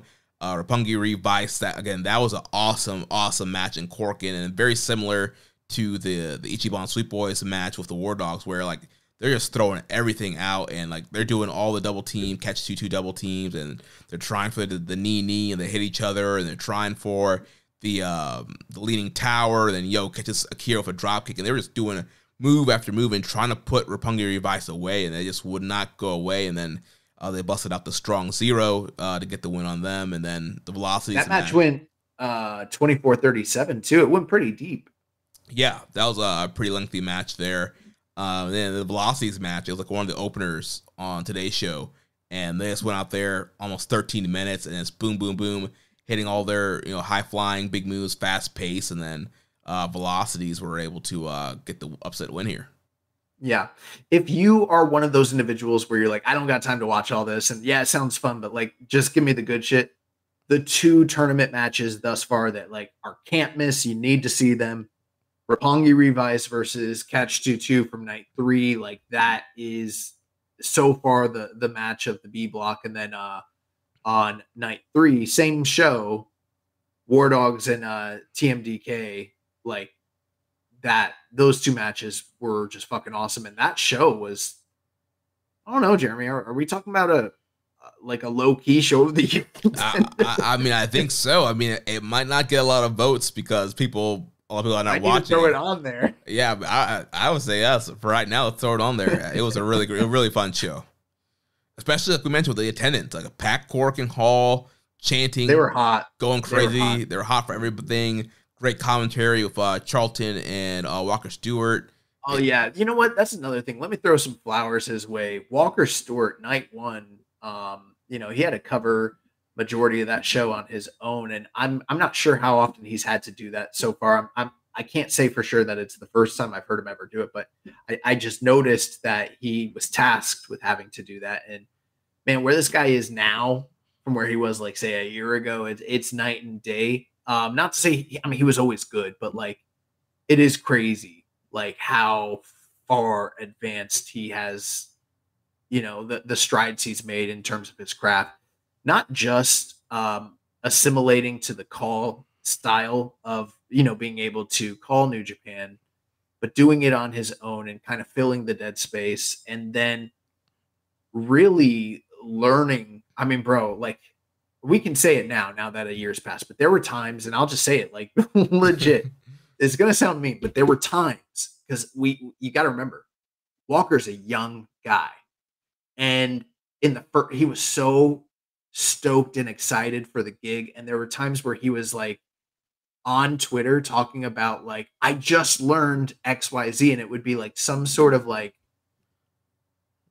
something from Puro history that, like, you would expect, like, even the most novice of fans to know.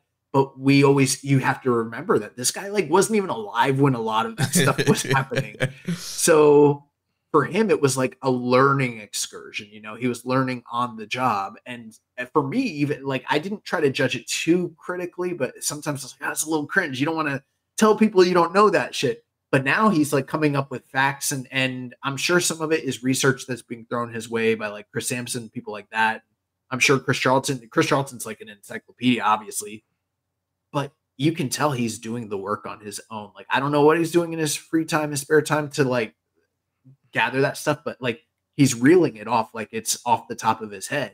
Mm-hmm. And I'm like, how the fuck does he know this stuff? Like, when is he watching all of this old Puro in his, like, spare time? What books is he reading? Like, he's really, like, learning. Like, he sat under the Jericho learning tree and, like, he's gotten really good, is all I'm trying to say. Like, he's way better already than he was a year ago, and he's continuing to get better. Yeah, and I saw him post on his Facebook today that it sounds like he's going to be around. He signed like another year contract with New Japan, so definitely be at least around for one more full year. So, wow, just a year. Well, at least that's what it seemed like on the post. So he'll be around for another year. New Japan, what are you guys fucking doing? Like, pay this man. It's just like, I'm tired of losing commentators, Yeah. If we lose him, someone call Mavs. I don't know. Yeah, man. Let's get Mav Gillis back in the booth. I feel like we'll always be Mavs supporters. Like, I don't know. We're the only ones. Few of their questions here about the league. So Les Commission 7252 says, has Catch 22 been the most fluent and influential team since teaming up in 2022? Other themes I can say come across that is Bishamon, the War Dogs, and TMDK, but I believe that Catch 22 has come across as the most talented and number one team in New Japan since teaming up. There's an argument, and it's probably a strong argument. I kind of think it's like them and Bishamon, for the heavies and the juniors. But if you're just talking holistically, like, who's the best tag team, the one that stands out, it is going to be hard to overcome some of those, even though, like, Bishamon is sometimes not the sexiest pick in the world, they've had a lot of success and a lot of really, really stellar matches. It's kind of hard to overcome their catalog, but if there is a team that can do it, it probably is Catch 22. I'd have to, like, dive in. But yeah, like, I think the hard thing with the junior tag division, they don't get as big spotlights as the heavyweight tag division. So I feel like Bishamon, they've had matches where they were able to go longer. They've been in more spotlight moments. Sometimes they'll get like main events on Cork and stuff like that. And so I feel like Bishamon, they have more chances to kind of impress, and they do really good. But Catch 22, I feel like, depending on the calendar, sometimes they're not always teaming up. But yeah, they don't get to team as regularly as the heavyweights do. That's true. Yeah, so if they were teaming like month in and month every month there was a Catch 22 match, I think you could definitely throw them out there against Bishamon. But yeah, they're definitely the two top teams for each division. But yeah, I think even with them not teaming as frequently as Bishamon, I think that they could challenge Bishamon's resume. Next set of questions here from Def Triangle 720. So, which of the new teams so far have stood out the most in the Junior Tag League? I feel like the only two new teams would be Ninja Mac, DKC, and the Velocities, right? And Robbie Eagles and Robbie X and Taiji Shimori. Oh yeah, I guess technically. See, okay, and that's where my question is, like, is that a new team? I guess it is. Like, Yo and Rocky Romero could even arguably be a new team in theory, even though they've been on teams together. We've never, Roppongi Revice is sort of a new thing. Yeah. And also, you got Skateboard Bros, Tiger Mask, and Kevin Suicida are new teams. Yeah, I guess you're right. I don't know. It's a tough call for me. It's probably going to come down to, I'm not going to count Roppongi Revice just because of their history together. So if you're just talking strictly new teams, it would probably come down to either Ishimori and Robbie X or the Velocities. For me, I think I'm going to take Velocities on that one personally. Yeah, I think I'm going to go Velocities as well. But even though Ishimori and Robbie X have been really fun to watch as well. Also ask, in your opinions, do you think since 2022, the junior tag division has been the most consistent in terms of quality for New Japan standards? I don't know. I don't know if I can answer that because this is an on again, off again division, right? Like there are times where the division's hot and then it cools down and then it gets, I wouldn't even say stale, but it gets thin, because there's not regularity. And then they do a tournament like this and it's fucking awesome. I do think back to that time period with the Bucks and Red Dragon and, the Time Splitters. And that was a really strong era too. I think back to when, Apollo Go-Go and the Golden Lovers were there. So there have been some really good periods. So it's hard for me to say with certainty, but it's certainly been better than it was during like the quote unquote recent golden era of New Japan. It's been better in post 2022 than some of that stuff. Yeah, I feel like the division is really good when you have those core teams that you can build around. Like you mentioned that time period, like Young Bucks and Roppongi Vice and Time Splitters. Like usually, like around that time period, you have those like core set of teams you can build around. And I feel like these last couple of years, we've had Jet Setters, we've had Catch 2-2, we've had War Dogs. Like they've kind of been like some of the pillars that you can build division around. And even you throw in like Ichiban Sweet Boys now, like there's a lot of teams that are coming up that you can really kind of plug and play and put them against each other. And either you do a straight up tag or you do a multi-man, and like it's really cooking. And so, yeah, I think the junior division is in a good spot right now with some of those kind of key teams. And then, if we could get some of these other teams in more regularly, like that would be awesome. Yeah, they have like Velocities coming in, having Robbie X team with Ishimori more. Like if we could spotlight the junior tags a little bit more throughout the year, like this could be a really fun division. And this last question, with the way the tag league is going, which teams would you like to see in the finals? I'm going to hold off on that question because we're going to talk about the finals coming up here. So I'm going to kind of discuss that a little further as we do that preview. Okay. And then Rambo and Slam Pig says, which teams have been the standout so far? Anything surprising you by over or underperforming? I don't think anybody is underperforming realistically. Yeah. Even if like I had to name a team where I was like, this is the team that it'd probably be House of Torture. Yeah. And Sho and Kanemaru, but at the same time, like they're overperforming my expectation levels of that team. There's really nobody that's underperforming, unless you talk about like kayfabe, which is different. But just in terms of my overall enjoyment, I think almost every team stand out in some way. Yeah, really impressive tournament, honestly. Yeah, this was a great set of teams that they brought in this year, and then on top of that, all of them are just working really hard. So, yeah, I think there's no really underperformers. I mean, kind of like top performers we've kind of already mentioned. Catch 2-2, the Jet Setters, Ichiban Sweet Boys, War Dogs, like all those teams I think are doing really, really great.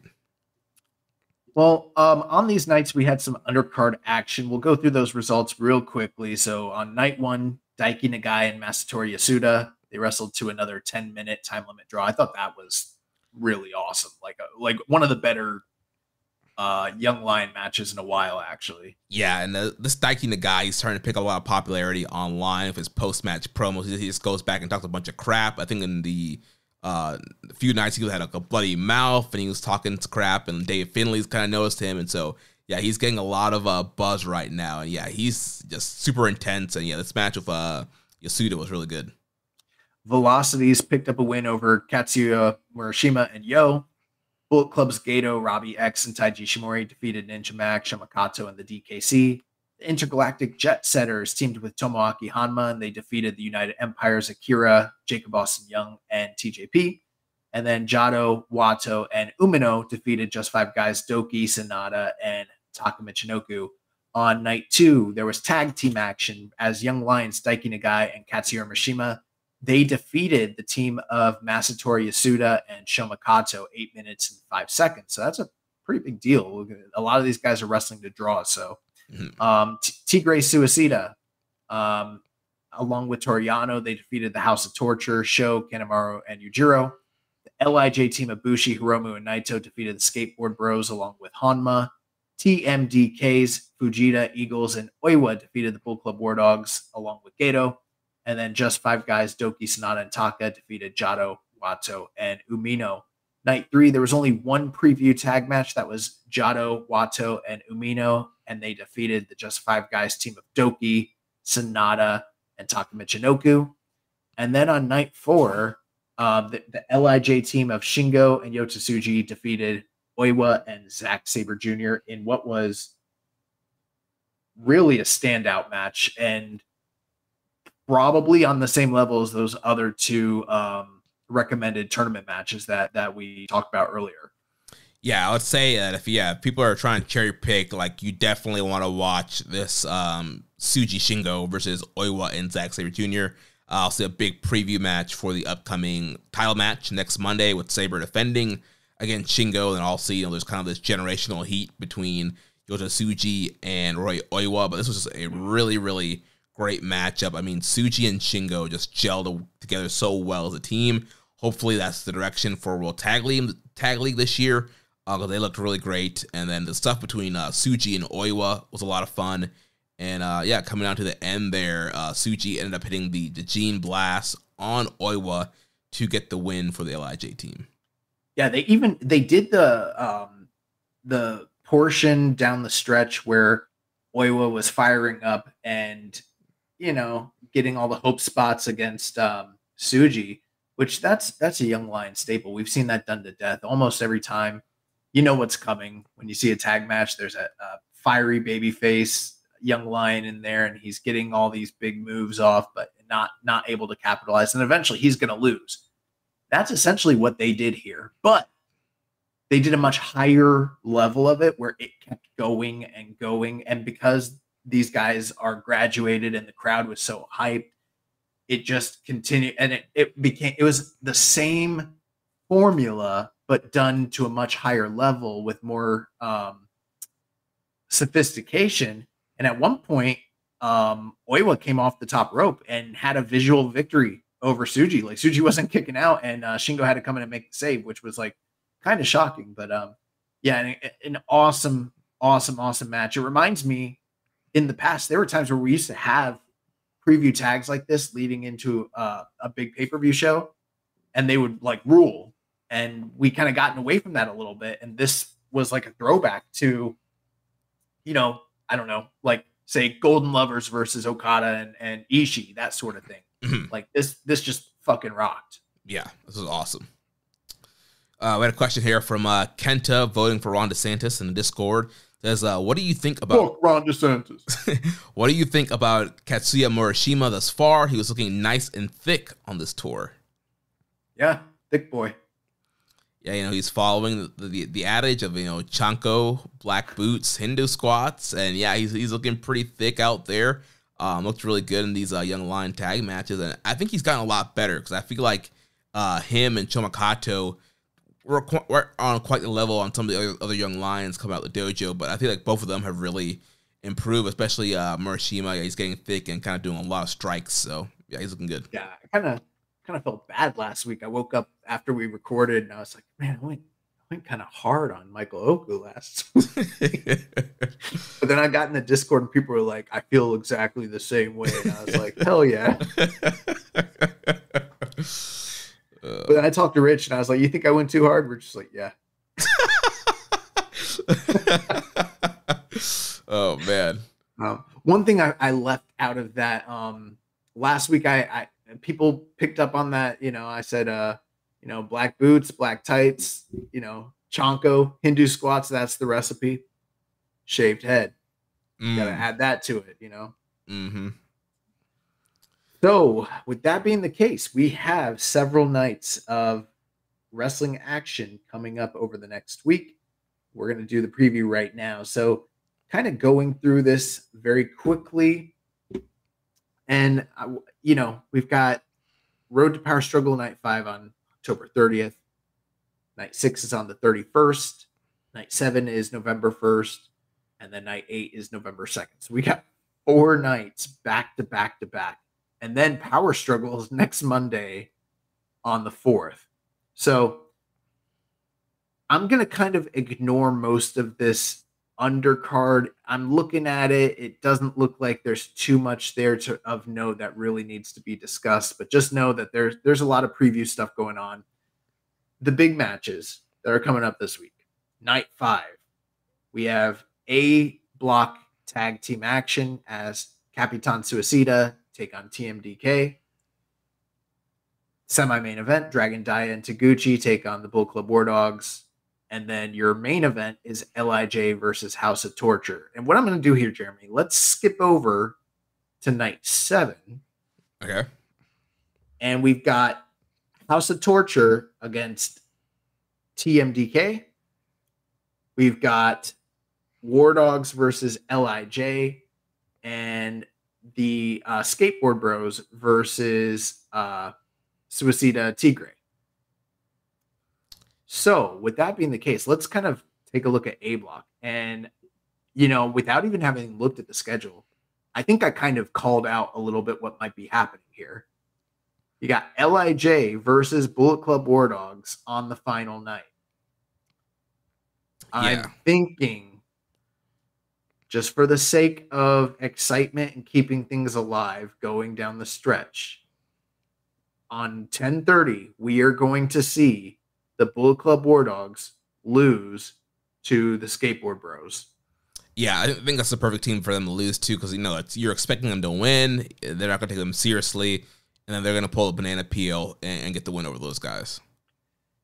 And then what is going to happen from that point is LIJ is going to beat House of Torture. That will pretty much effectively, I would assume, eliminate House of Torture at that point because the only way they were going to really be able to win is to win the remainder of their matches so that they could win the tiebreaker. The tiebreaker with War Dogs. That's going to be out the window. And that's going to create a scenario where on the final night, War Dogs will be 3-1 and LIJ will be 2-2, right? Or what will they be? Yeah, 2-2, yeah. And they'll need to win that match on the final night against War Dogs to tie it up to get to 3-2, basically. Which makes me think, in addition to all of that, you have TMDK versus Suicide Tigre. I don't know what needs to happen from a scenario standpoint, but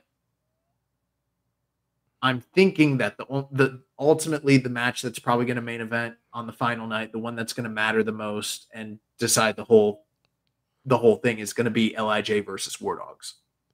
Yeah, that makes a ton of sense, and I definitely see that whole scenario there. Them coming in 2-2, War Dogs coming in 3-1. Yeah, you build the drama up there, and then either, War Dogs win and they just have that one loss and they go into the finals, or you have Bushi and Roma kind of pull an upset and they get into the finals. And I would probably wager this will happen. Team DA will probably, the Ichiban Sweet Boys will probably beat Tiger Mask and Capitan Suicida, so they're still alive on the final night. But then they will lose. They'll lose on the final night to the House of Torture earlier in the evening. So you'll have a scenario, something like this, like if this, then this, if this, then this. But ultimately, they're going to lose to House of Torture so that they're all even Stevens. And it's really going to come down to War Dogs and LIJ on the final night. Yeah, I see that. And I think it's still War Dogs. I think they win the main event. Yeah, especially like you mentioned with Jet Setter still carrying their titles. I think that's kind of like a red herring that this tournament was made for the War Dogs, and with them just losing the titles before this tournament. Well, that's not what a red herring means. A red herring is when you're teasing something that's not going to happen. Gotcha. Well, it's a tease for something that's right coming. I agree. And I feel like with them just losing the titles, I feel like why, if they weren't going to win the league, why would you take the belts off of them? So, right, I agree. On night 6, okay, jumping to the B block, the tournament matches that really matter here. You got Ninja Mac and DKC taking on Roppongi Revice. Semi-main event, the Velocities versus the Jet Setters, and then Catch 22 versus Bullet Club. And then on the final night, you have Ninja Mac and DKC taking on Catch 22, Intergalactic Jet Setters versus Roppongi Revice, and the Velocities versus Bullet Club, Robbie X and Taiji Ishimori. This is, again, a much more parity-based tournament or block. And it's harder for me to kind of predict from that perspective, but not really breaking everything down here. And I guess we can kind of go through our predictions, but on that final night, the match that seems to really stick out the most to me is Jet Setters and Roppongi Revice. Yeah. Because you got Catch 22 against Ninja Mac and DKC and Bullet Club against Velocities. None of those matches scream block final, but Jet Setters and Chaos does. Yeah, especially with Velocities kind of being down right now, as well as Ninja Mac and DKC, and even Catch 22. Like, all those teams are down, have to kind of play catch up where, Jet Setters, Roppongi Revice, and Robbie X and Ishimori are a little bit ahead right now. And so I think that come down to Jet Setters and Roppongi Revice, that makes a ton of sense. They are the junior tag champions, so I think it makes sense to have the junior tag champions still be alive on the final night and kind of be in contention to going into the finals. And part of me wants to say, throw our boy Rocky a bone and get him a big finals match, but like we keep talking about, I feel like there's a reason why the Jet Setters are coming out with both set of titles. They've been kind of doing this rivalry. So I could see Jet Setters winning their block as champions and then going in and facing the War Dogs at Power Struggle. That does make sense. I'll give you another scenario. Roppongi Revice beats the Jet Setters, loses to the War Dogs in the final. So the War Dogs are your, 2024 Super Junior Tag League winners. They've got, a claimant to being able to challenge for the titles come January 4th, but then so does Roppongi Revice and so does Catch 22. How does that 4-way sound to you? That sounds pretty great. Yeah. So, I mean, if we're getting a 4-way and we want to get as many bodies, I would much rather have Yo and those guys all, put their talents to use in a 4-way opener for the junior tag team titles than doing a KOPW, Rambo. Yeah. So, let me ask you this though. How are we getting there? So night 6, what needs to happen for all this to take place? I mean, really, we're only having to break down 6 matches here essentially, but what do you think happens with Chaos versus Ninja Mac and DKC? So let's see. Hold on. Let me scroll back up to the rankings here. So yeah, I was looking at that too. It was a little tough. yeah. So Roppongi Revice, they're at 4 points, and then DKC and Ninja Mac are at 2 points. So I could see Ninja Mac and DKC winning that match just to kind of hold Roppongi Revice back just a little bit. So that puts Roppongi Revice at 2-2. And then on night 8, so they're facing Jet Setters. So Jet Setters are also at 2-1, right? So Jet Setters, actually, I don't know. I think Roppongi Revice might need to win. Actually, I know it's some tough math, right? Like we could sit here all day and do scenarios, but let's shoot from the hip and book it this way. All right. Okay. Who you got winning that match? Which one though? Roppongi Revice and Ninja Mac and DKC. Yep, and then we'll just see what our what comes of it. You know what I mean? Yeah. I was thinking giving Roppongi Revice a loss. I think they need to win there. Yeah. Now that I look at the point totals, yeah, I'm gonna go Roppongi Revice beating Ninja Mac and DKC. Okay, gotcha. So they're gonna pick up 2 points there. Semi-main event, you got the Velocities versus the Jet Setters. I think I'm going Jet Setters there too. Yeah. Because I think at that point, that puts Roppongi Revice and Jet Setters like dead even going into the finals, essentially, right? Yeah. And part of my reasoning there is thinking like, yeah, the Velocities, like if the Velocities beat them, then the Velocities also have a claim to challenge for the titles down the line. I feel like that's too many losses for the champions to be taking. So it just makes more sense to me that Jet Setters win there. And then your main event, you got Catch 22 versus Bullet Club. Are we looking at Catch 22 sort of spoiling them and staying alive, or does Bullet Club need to pick up that win? Let's keep in mind here that they already, Bullet Club already has a loss to the Jet Setters and a win over Roppongi Revice. I'm going to say that Catch 22 needs to win that match. Okay.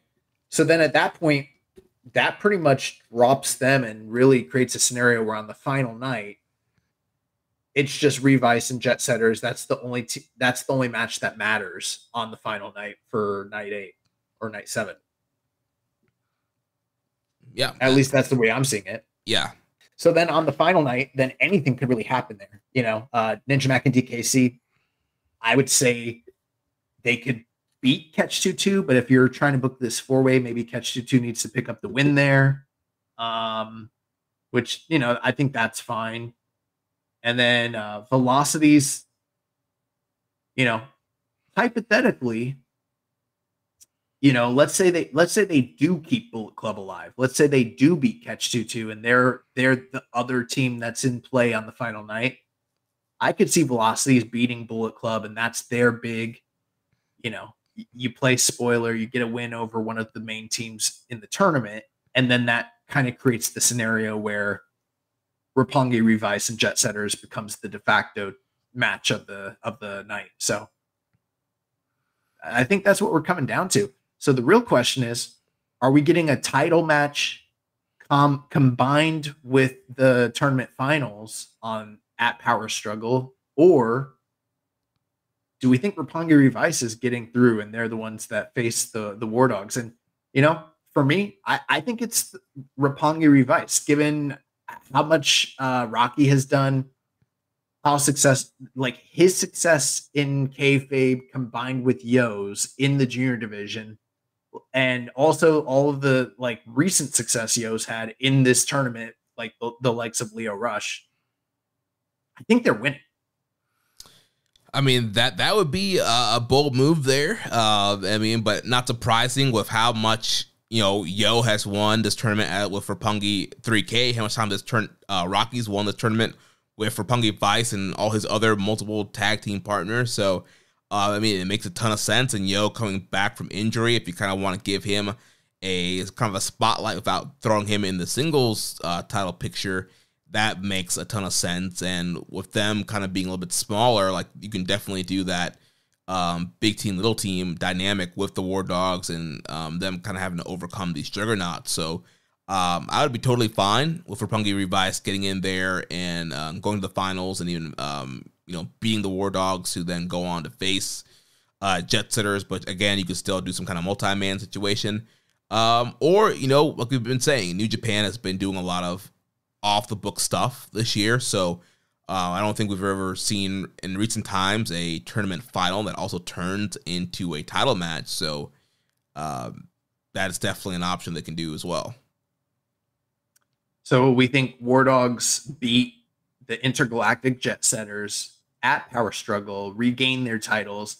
The Young Bucks come on the Titantron. No reaction again. But I think ultimately, I'm predicting it's going to be Roppongi Revice versus War Dogs at Power Struggle. What say you? Where are you at finally here? Man, I think you're leaning Jet Setters, aren't you? Yeah, I'm gonna go War Dogs and Jet Setters. Even if it's not a title match, because you could just have War Dogs win and then the Dome's the title rematch. So yeah, I'm gonna go War Dogs and Jet Setters, but I would not be surprised if it ends up being War Dogs and Roppongi Revice. But at the end of the day, I think we're both in agreement that it's going to be War Dogs. Yeah. Now, here's the thing. I think we, sometimes we do this to ourselves where we get so convinced of an idea, a booking direction, decision, and we hook onto it, and then it doesn't come to pass, and we're like, what the fuck are they doing? I think this tournament's been good enough to where if they decided to go with another team, I would actually be okay with it. Like, I'm not married to this resolve that it needs to 100% be War Dogs, but I think that's where they're going. Yeah.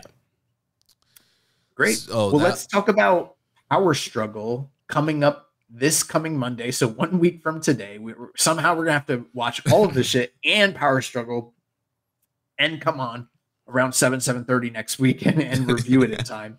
It looks like the finals are the opener for the evening, and that is going to be the Super Junior Tag League final. So we've already kind of discussed that ad nauseum. Second match of the night, you got El Phantasmo and Hiroshi Tanahashi teaming up to take on the team of Evil and Ren Narita. This is, essentially a continuation of the House of Torture, Hantai feud, and a, early preview for the forthcoming Tanahashi Evil Wrestle Kingdom match. So, Jeremy, thoughts? Yeah, I mean, I think it'll be fine. You kind of continue, ELP kind of being with Hantai and this whole build the match. So, this could be ELP getting a claim to the TV title against Ren Narita. So I would be on the lookout for ELP pinning. I forgot he was the TV champion. Yeah, I think ELP is going to pin Narita here, and that could potentially be the Dome match, Phantasmo versus Narita for the TV title. I like it. I'm there with you. So, sign me up for that. Third match of the night, we have the IWGP tag team titles on the line as the TMDK team of Mikey Nichols and Shane Hayes. They defend those titles against the United Empire team of Great Okan and Hanare.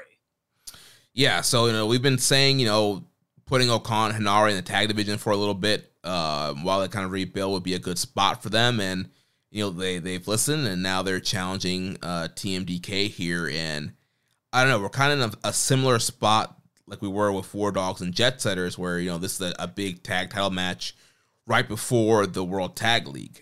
So I guess, what do you want to do with TMDK? Is do you want them to kind of be the champs going into the league, or do you want them to drop the belt so that they could potentially win the league? Not only that, but they also have an upcoming New Japan strong openweight title defense against the Grizzled Young Vets. And I don't know how that, these guys are still playing double duty all at the same time. Yeah. And also, Great Okan is still the provisional KOPW champion as well. But keep in mind, KOPW ends at the end of the year. So, like, let's just say, devil's advocate, United Empire wins this title here.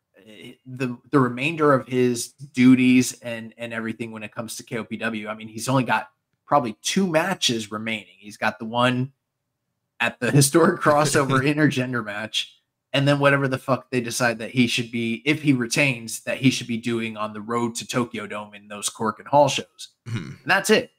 If he were to go into Tokyo Dome as a tag champion, he would no longer be the KOPW champion. He wouldn't have to do the Rambo. He would have finished up his duties as KOPW, and then him and Jeff Cobb are off to the races to do whatever the fuck it is that they'll be doing in the event that they win. Which I'm kind of leaning that way, just because they're bigger names and bigger stars when it comes to New Japan, and it comes to, you know, having to have a team that's more of an attraction for the Tokyo Dome. Yeah, I'm going to say Okan and Hanare get the win, and then that opens the door for TMDK to win World Tag League and kind of complete this year of TMDK winning tournaments.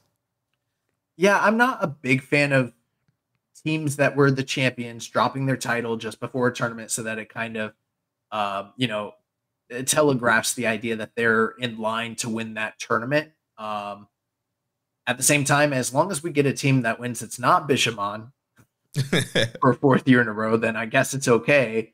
I'm a big fan of TMDK, like these guys a lot. I don't feel like this, as crazy as it sounds, this double title run has really lit the world on fire. I don't know who's to blame for that, if that's more of a creative thing or if it's a lackluster. I do feel like the ambiguity of having the 2 titles has muddied the waters just a bit, but this match should be very good. I'm kind of leaning towards a title change with Okan and Hanare. Yeah, I think that's the move there. The 4th match of the night that we have announced so far, and I'm believing we don't have the full card just yet, or is this the full card? It's not the full card. I think depending on who loses in the tag league, I'm sure those guys are going to get thrown in multi-mans. Okay. 4th match of the night, you have the IWGP Junior Heavyweight title on the line. Doki defending his title against the returning from injury Master Wato. We did have a question here. If Doki Mania has to take a pause after Power Struggle, what are the key takeaways from his run with the junior title? Did he do enough to cement himself as a top guy in that division and a credible challenger or future title holder going forward? So that's a great question. We'll get to that here in just a moment. But what are your predictions and thoughts on this match? Yeah, so this is a big matchup here. Master Wato coming back from injury, and there is some history here because Doki was the guy that jumped Master Wato when he made his debut during the pandemic and kind of was Master Wato's first feud. So we've kind of come full circle, and both guys have really elevated themselves since that moment in 2020. And Doki's had this great run as junior champion, and Wato had that great Super Junior Finals against Teton, and kind of lost some momentum there with the injury, but now he's back, got the black hair, more of the black gear. I think he looks better that way. So again, it's kind of one of those fork in the roads. Like I would be totally fine with Doki winning, and I feel like he kind of he deserves a dome spot. So I would hate to see him lose here. But at the same time, they have been kind of pushing Wato as that new domestic, face of the division. They're teaming him up a lot with Shota Umino, who also obviously they're trying to get to be the next ace. And so I feel like they definitely probably want to have Wato in a big position. But then again, the normal Puro thing is when somebody comes back from injury, you have them lose to kind of say like, oh, they're still kind of ring rust, and you kind of make, you do the heartbreak thing, and you kind of make him really have to scratch and claw to get back to that top spot. But seeing as he just came back and Wrestle Kingdom's right around the corner, I do think that he's going to get the win here, and he's going to try and put an end to Doki Mania. Complaining about the direction of whatever it is that you podcast about is the lifeblood of podcasters, right? That's how they all make their bones, how they make their living. And everyone wants to look like the smartest guy in the room, and hindsight is 2020. I can easily already forecast what's going to happen. This is, like you said, a fork in the road situation, and either way, it's to some fans or to some, especially gatekeeper fans, it's going to be a lose-lose situation because Watto has just returned after all of this time away. He was, really gearing up prior to his exodus from the company to have so much forward momentum that you bring him back. And he's challenging for the title, you're hoping for a triumphant return for this guy, and then he loses. Yes, there is that trope of someone not being ready when they come back from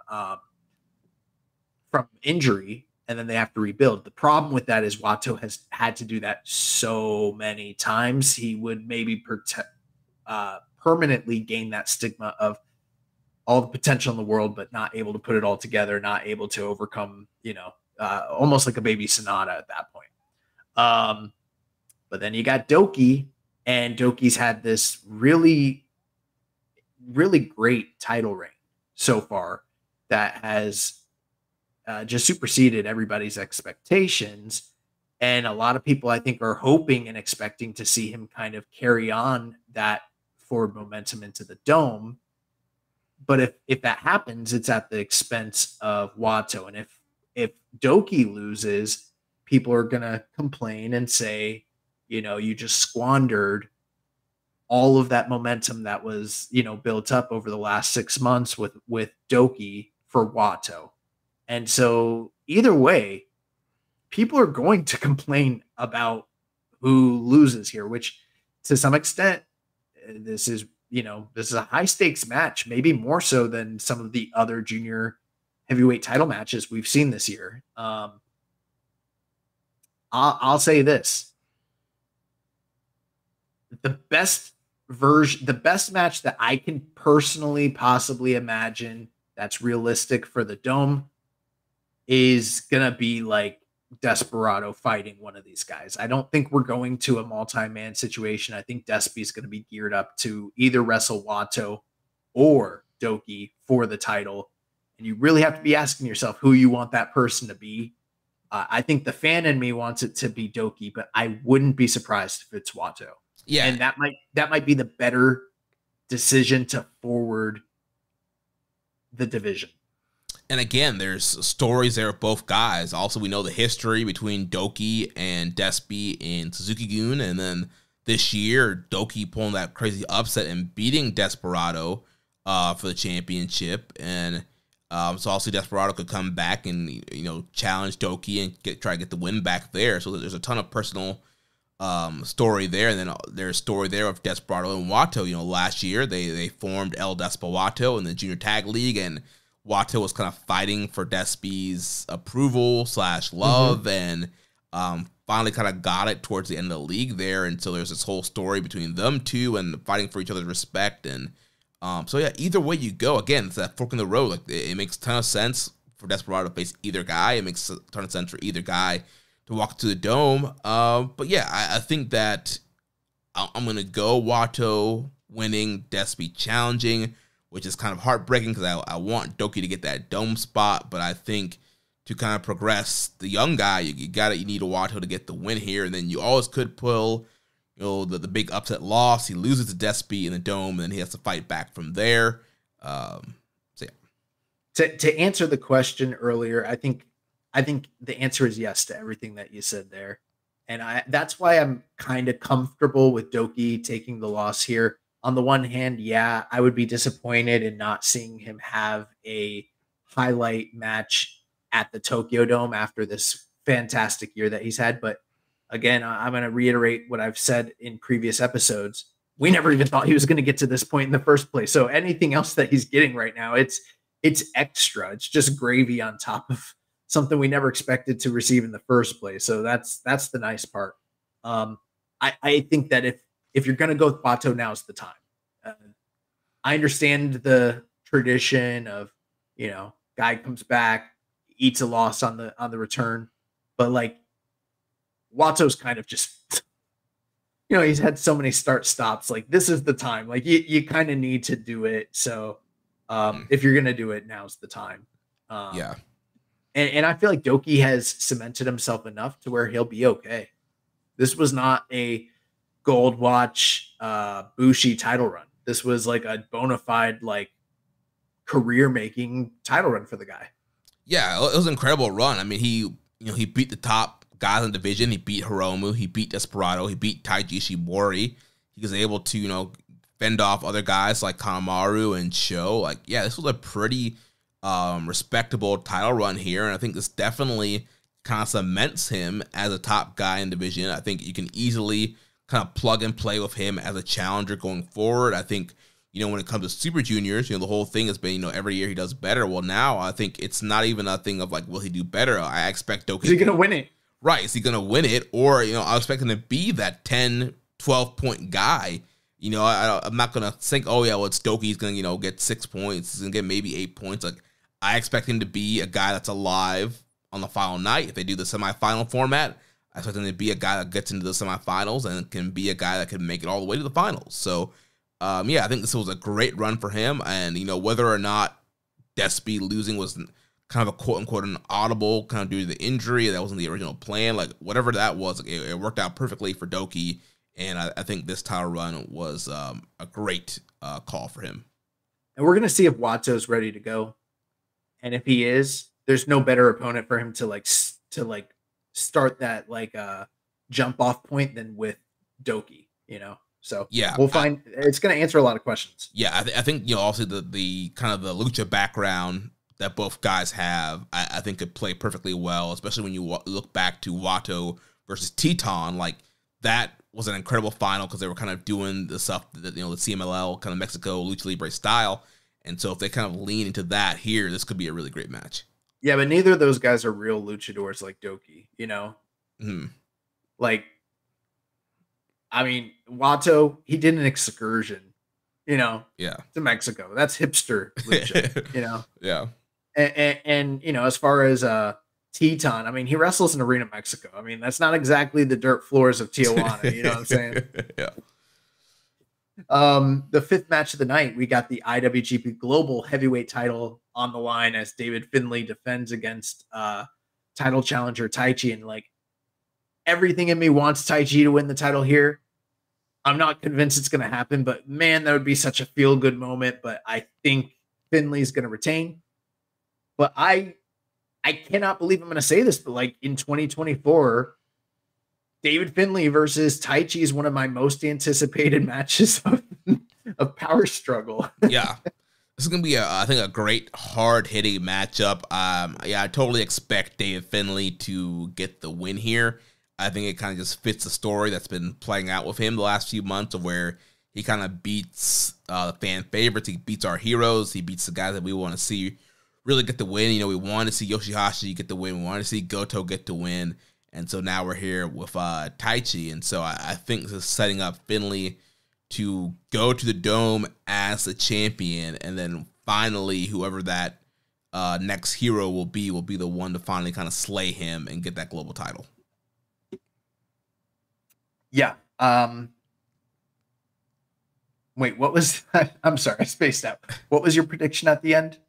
Finlay beating Taichi and then going into the Dome as champion, and then whoever is going to beat him will beat him at the Dome. Okay, that's what I was looking for. I thought you had a definitive prediction there, and I was like, who's that? Well, I mean, for me, I think Tsuji makes the most sense. Tsuji beat him in the G1. All these old guys have been trying to beat him, can't beat him. I think you put Tsuji in this big spot in the Dome. He's a young guy.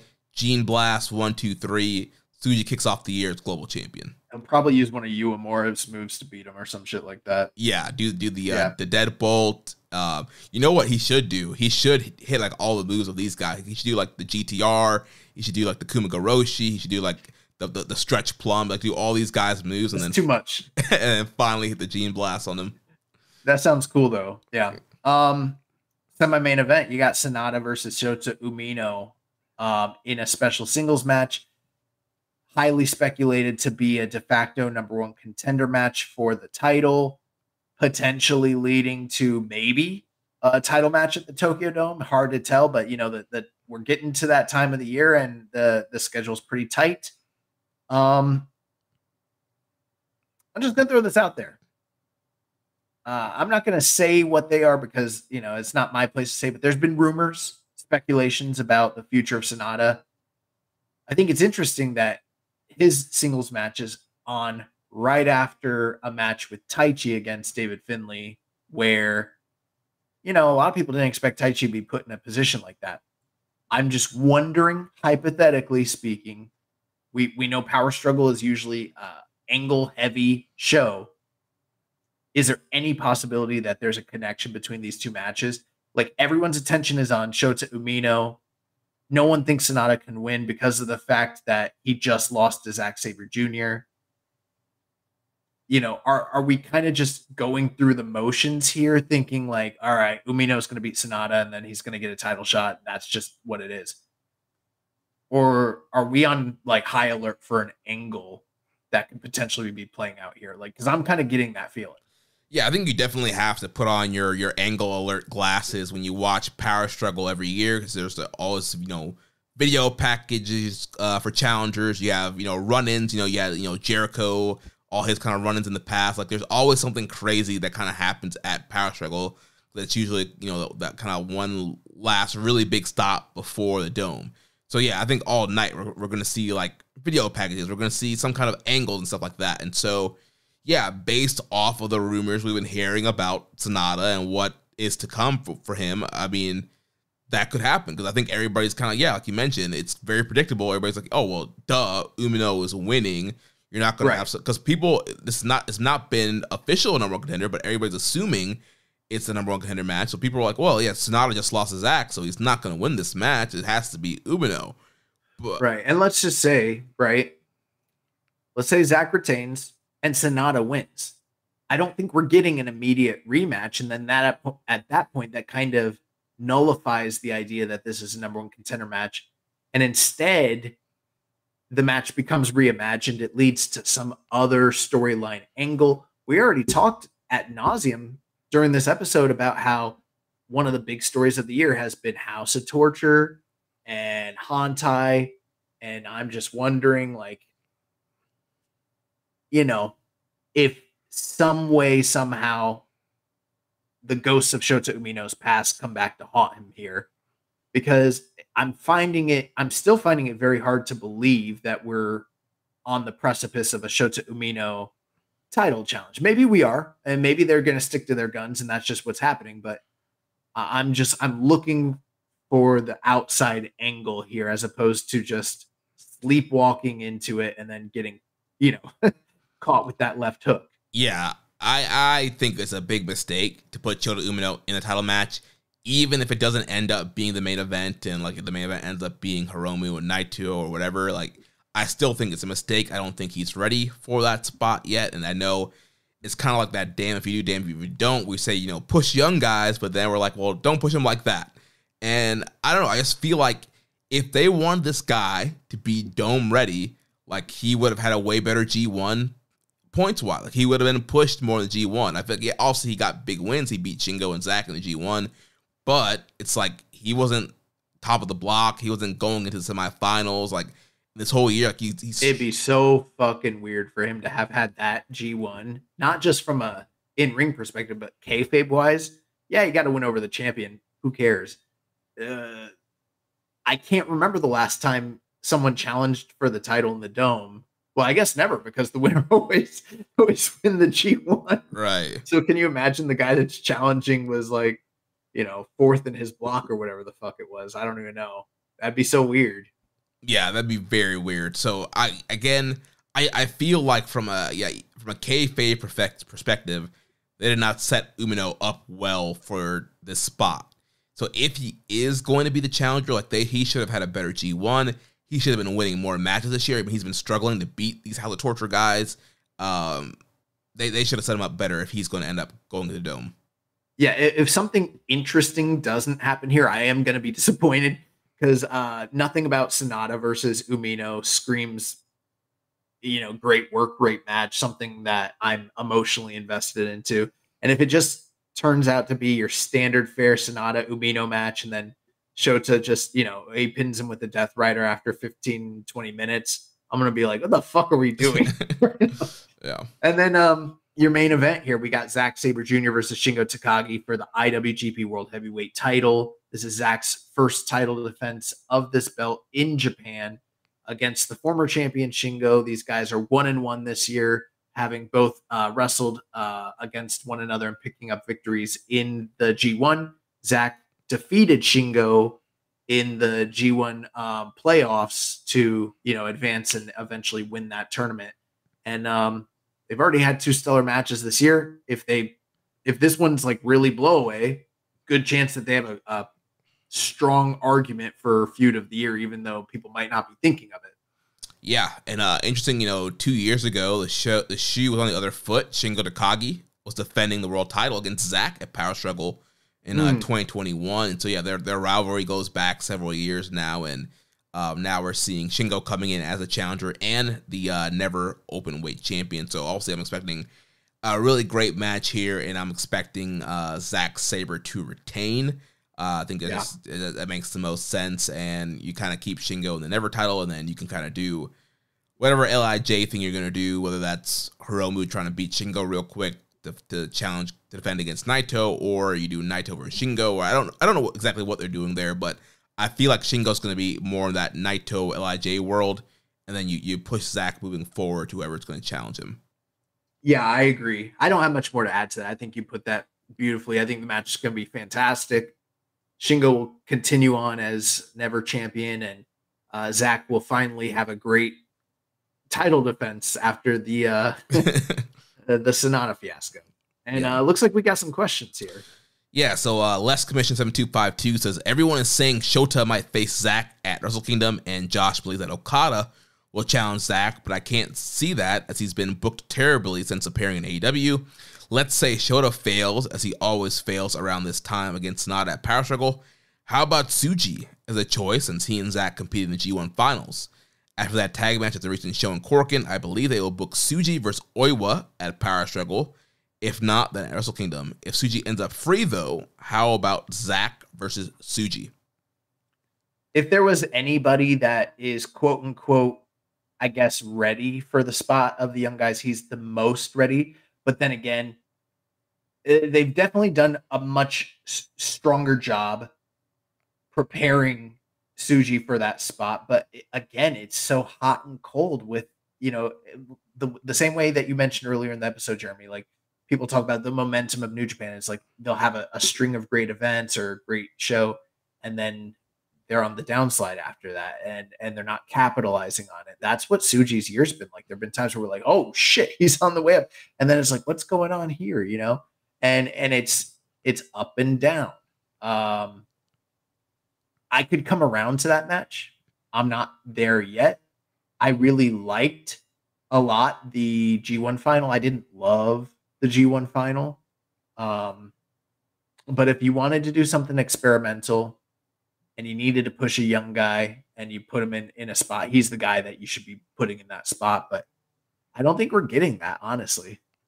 Yeah. I think Tsuji, he's either going to challenge, I think he's going to challenge Finlay, or he might end up challenging Narita if they don't go the ELP Narita route. You do that Tsuji Narita TV title match. So I definitely think he's going to be in a title match. I just don't know if I don't think it's going to be against Zack. Then Death Triangle 720 says, do you guys think New Japan will announce some of the Wrestle Kingdom card at Power Struggle? Well, it's time for put up or shut up when it comes to my my Okada prediction.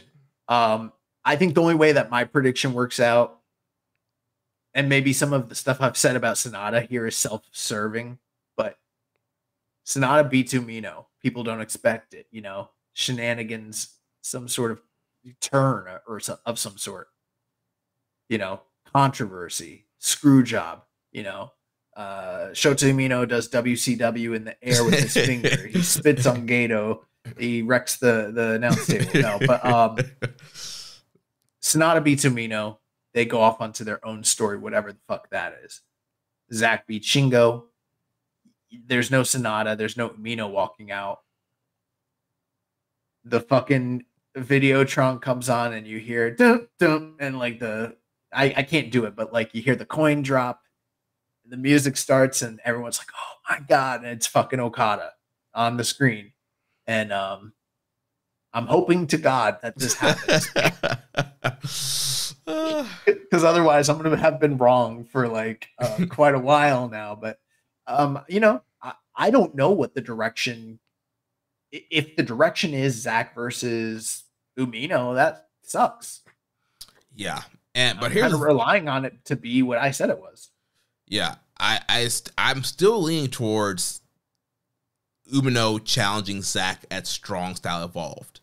They have been pushing that show on social media. It's the last stop before their dome. Zach is on that show. Umino's on that show. They're front and center on the poster. Mercedes Moné's on the show. Usually when she's on, it's usually a bigger U.S. show. And so I think that Umino's going to beat Sonata. And then it's going to be Umino versus Zach at Strong Style Evolved. And then from there, I don't know if you also kind of have an Okada video queued up for Tokyo Dome. And then I think it has to happen at Power Struggle regardless. I don't think it would make a lot of sense for an Okada tease or appearance to take place in, where are they going to be in California? Yeah. In the Walter Pyramid. I think so. Or maybe San Jose Civic Center. I forget. But yeah, somewhere in California. I don't think that really makes a lot of sense. Yeah. This it's put up or shut up. This is where it happens. 1 week from now, I'll either have egg on my face or I will look like the smartest man in the fucking room. It's high stakes here.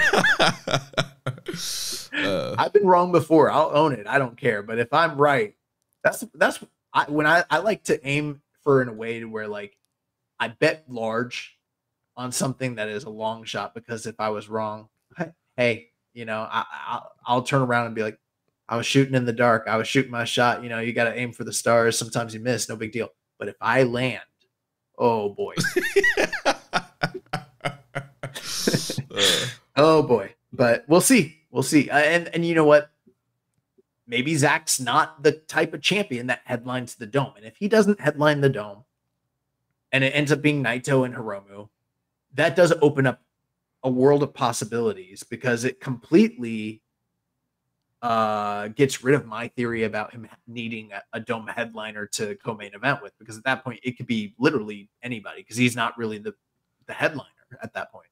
Yeah, I've seen people kind of throw a theory out there of like they do another fan vote and then Naito wins to kind of totally right the wrong of being voted out of the main event all those years ago. That'd be interesting. Yeah, so we'll see. That's going to do it for our preview for Power Struggle coming up next week. So let's jump into the news very quickly. 2 new matches announced for Historic Crossover 2. The IWGP Women's World title will be on the line as Mayu Iwatani defends against Momo Watanabe. I've heard of her. Also announced, Natsupoi will be teaming up with Taichi to take on the team of Tekla and Clark Connors. The updated lineup for the Friday, November 8th Fighting Spirit Unleashed event streaming on NJPW World as a pay-per-view is the lineup of NJPW Strong Openweight Champion Gabe Kidd defending against Kosei Fujita.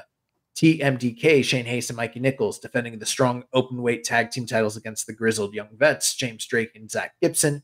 Mustafa Ali versus Leo Rush. Kenta versus Ryohei Oiwa. David Finlay versus Kevin Knight. A 2 out of 3 falls match between Dirty Work, Fred Rosser and Tom Lawler, and the West Coast Wrecking Crew, Jarrell Nelson and Royce Isaacs. And I don't know if you saw this, Jeremy, but it's a gimmick 2 out of 3 falls. So it's basically like a 3 stages of hell. Gotcha. No, I didn't see that. So what are the stipulations? I can't remember all of them, but I know the last one is it's a strap match with it's a lumberjack strap match is the 3rd fall. Gotcha. So I know we kind of criticized them going from a street fight to a 2 out of 3 falls, but I think everything that they're doing is gimmicked. So this is going to be your plunder match that we always talk about on the US shows, but they're going to go for 2 out of 3 falls. So it'll probably be good. NJPW Strong Women's Championship #1 contender will be on the line as in a 4-way match. Anna Jade takes on Trish Adora. taking on Hazuki, taking on Koguma. And that is going to do it for this week's news. We got a couple questions and we're going to get out of here. Yeah, so Hawaiian Punch BB asks, was the Fantastica Mania announcement missing something without the usual female announcer?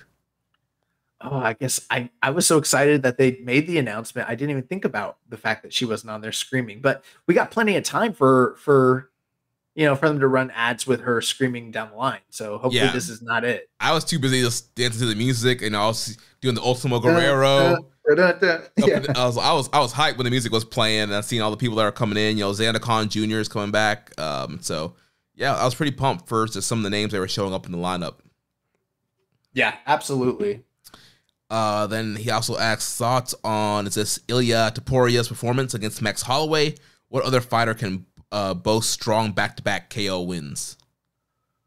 Oh man, I didn't read this ahead of time, and now I wish I would have, because I don't have anybody off the top of my head that I'm like, who starched two of the top, some of the top guys in the world back to back. Let me think about it. Maybe I can get back to you a little bit next week and have a good answer for that one. But as far as the Ilya Taporia performance against Max Holloway, it's funny, man. There are people that are always so ready once they see a new star come into the sport of MMA and start to do incredible things. They're ready immediately to not just heap praises on them, but start to throw accolades that are unearned, like greatest of all time, best in the division. I was having a conversation with a buddy of mine, and he was like, he's already the best. He's already the greatest featherweight of all time. He beat Volk. He knocked out Max Holloway. No one thought Max Holloway could ever get knocked out. I mean, that's it. That's it. He's done. And I'm like, bro, like, it's a marathon. It's not a sprint. When you look at all the truth of the matter is the greatest featherweight of all time. It really comes down to oh my God, what's wrong with me? Who's the last champion? Volk. But what's his name? I don't know. Volkanovski. Yeah, Volkanovski. But really, it's Jose Aldo. When you look at his longevity, his undefeated streak, the way the people he beat, the rankings they had, the amount of title defenses that he had, like nobody has accomplished inside of the cage for as long as they did what Jose Aldo did. Taking nothing away from Ilya Taporia. I mean, he is. I really, at this point, like my MMA fandom, I'm only kind of really watching the numbered shows. There's too many shows. I can't keep up with it. Mm-hmm. I'm only watching the numbered shows and only the main card. So like Ilya Taporia was a name I'd heard of. He wasn't really fully on the radar. I seen him fight a couple times. He knocked some guys out. He looked really good. And then he starched Volkanovski, and I was like, oh shit. Like, he's really like powerful. He's really great. Went in there against Max. I thought Max was piecing him up and had a really great performance. But at the end of the day, power is one of those things that you can erase all the mistakes you've made in a fight. And I think Ilya Taporia is one of the best boxers that I've seen in MMA with his head movement, his footwork, and his power. He's really impressive with his hands. And I've heard he's great in other areas. The fact that he knocked out Max Holloway, people were shocked by it. But I'm not, man. I've been watching MMA since the early 90s, and I've seen the guys that no one thought could ever be knocked out, like a Mark Hunt or a Wanderlei Silva or a Chuck Liddell, or, the list goes on and on. Eventually, the Anderson Silvas get knocked out. Mm-hmm. And it's just what happens, taking nothing away from the victory. It's a really impressive victory, and I think Taporia is a force to be reckoned with. I don't know who's going to beat him in that division. Maybe I forget the guy's name. Diego. I forget his name. The guy that looks like no regrets on his chest. He might have a good shot, but ultimately, I mean, Ilya Taporia is a monster. But yeah, very, very, very impressed. Those back-to-back wins. I really can't think of, Crow Cop knocked out Wanderlei Silva and Josh Barnett back-to-back in the Pride Openweight Grand Prix. That really has to be something that's up there.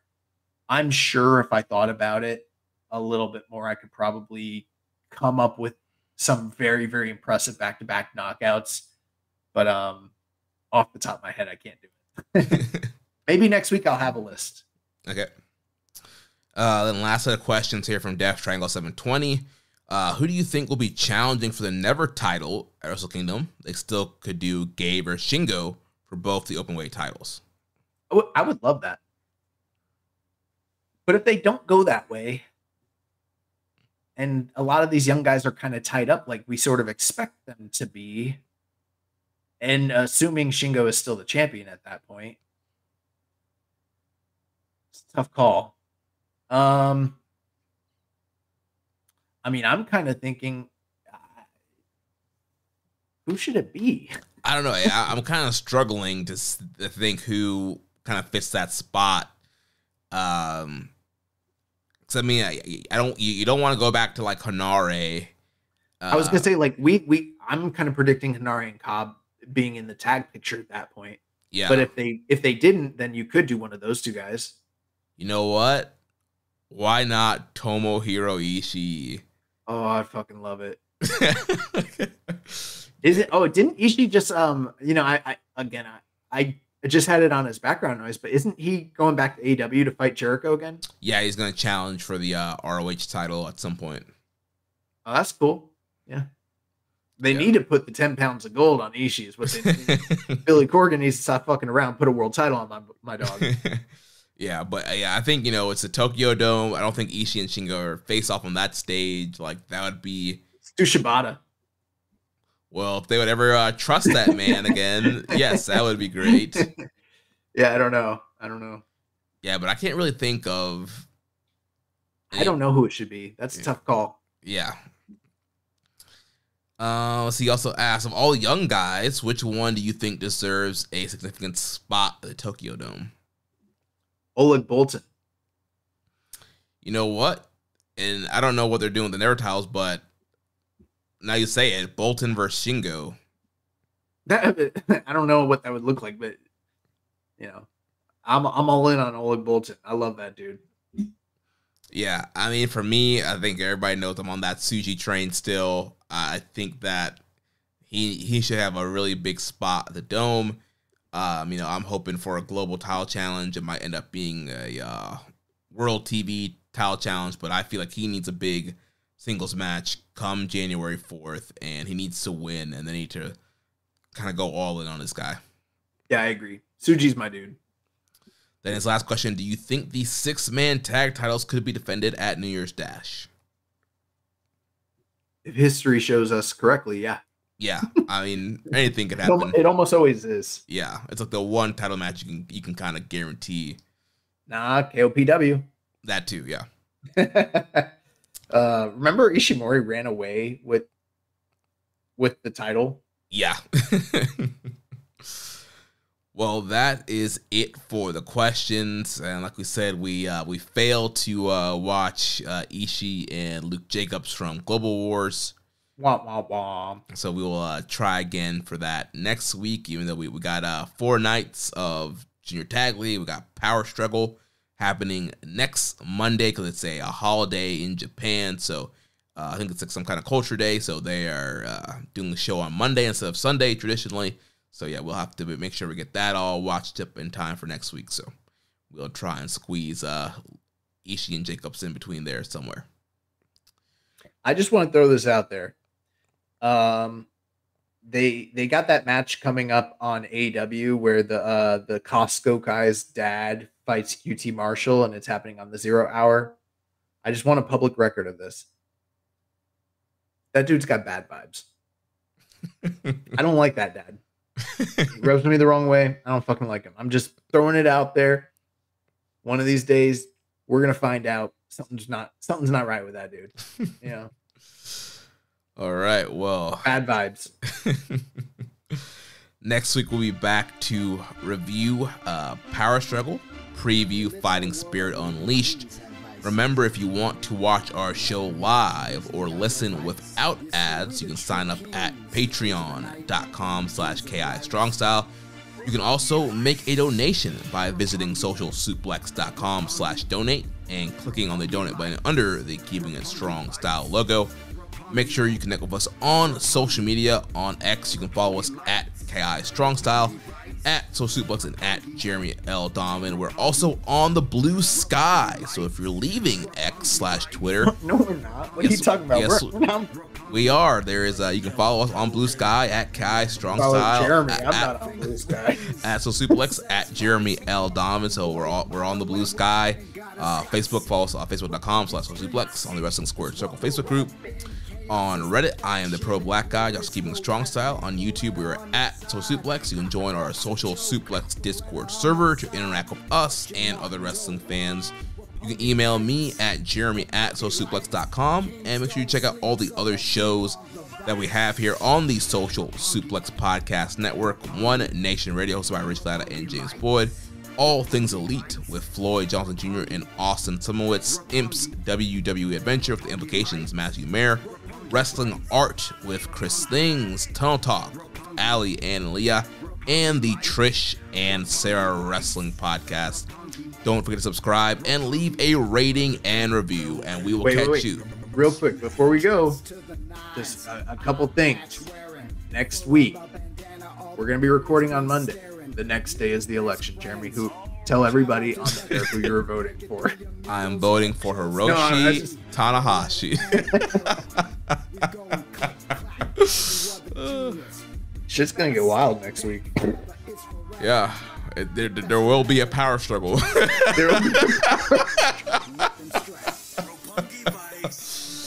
Oh man. Well, we will catch you next week on Keeping It Strong Style, the ace of podcasts. It's your body. Thank you for listening to Keepin' It Strong Style. We'll see you next time.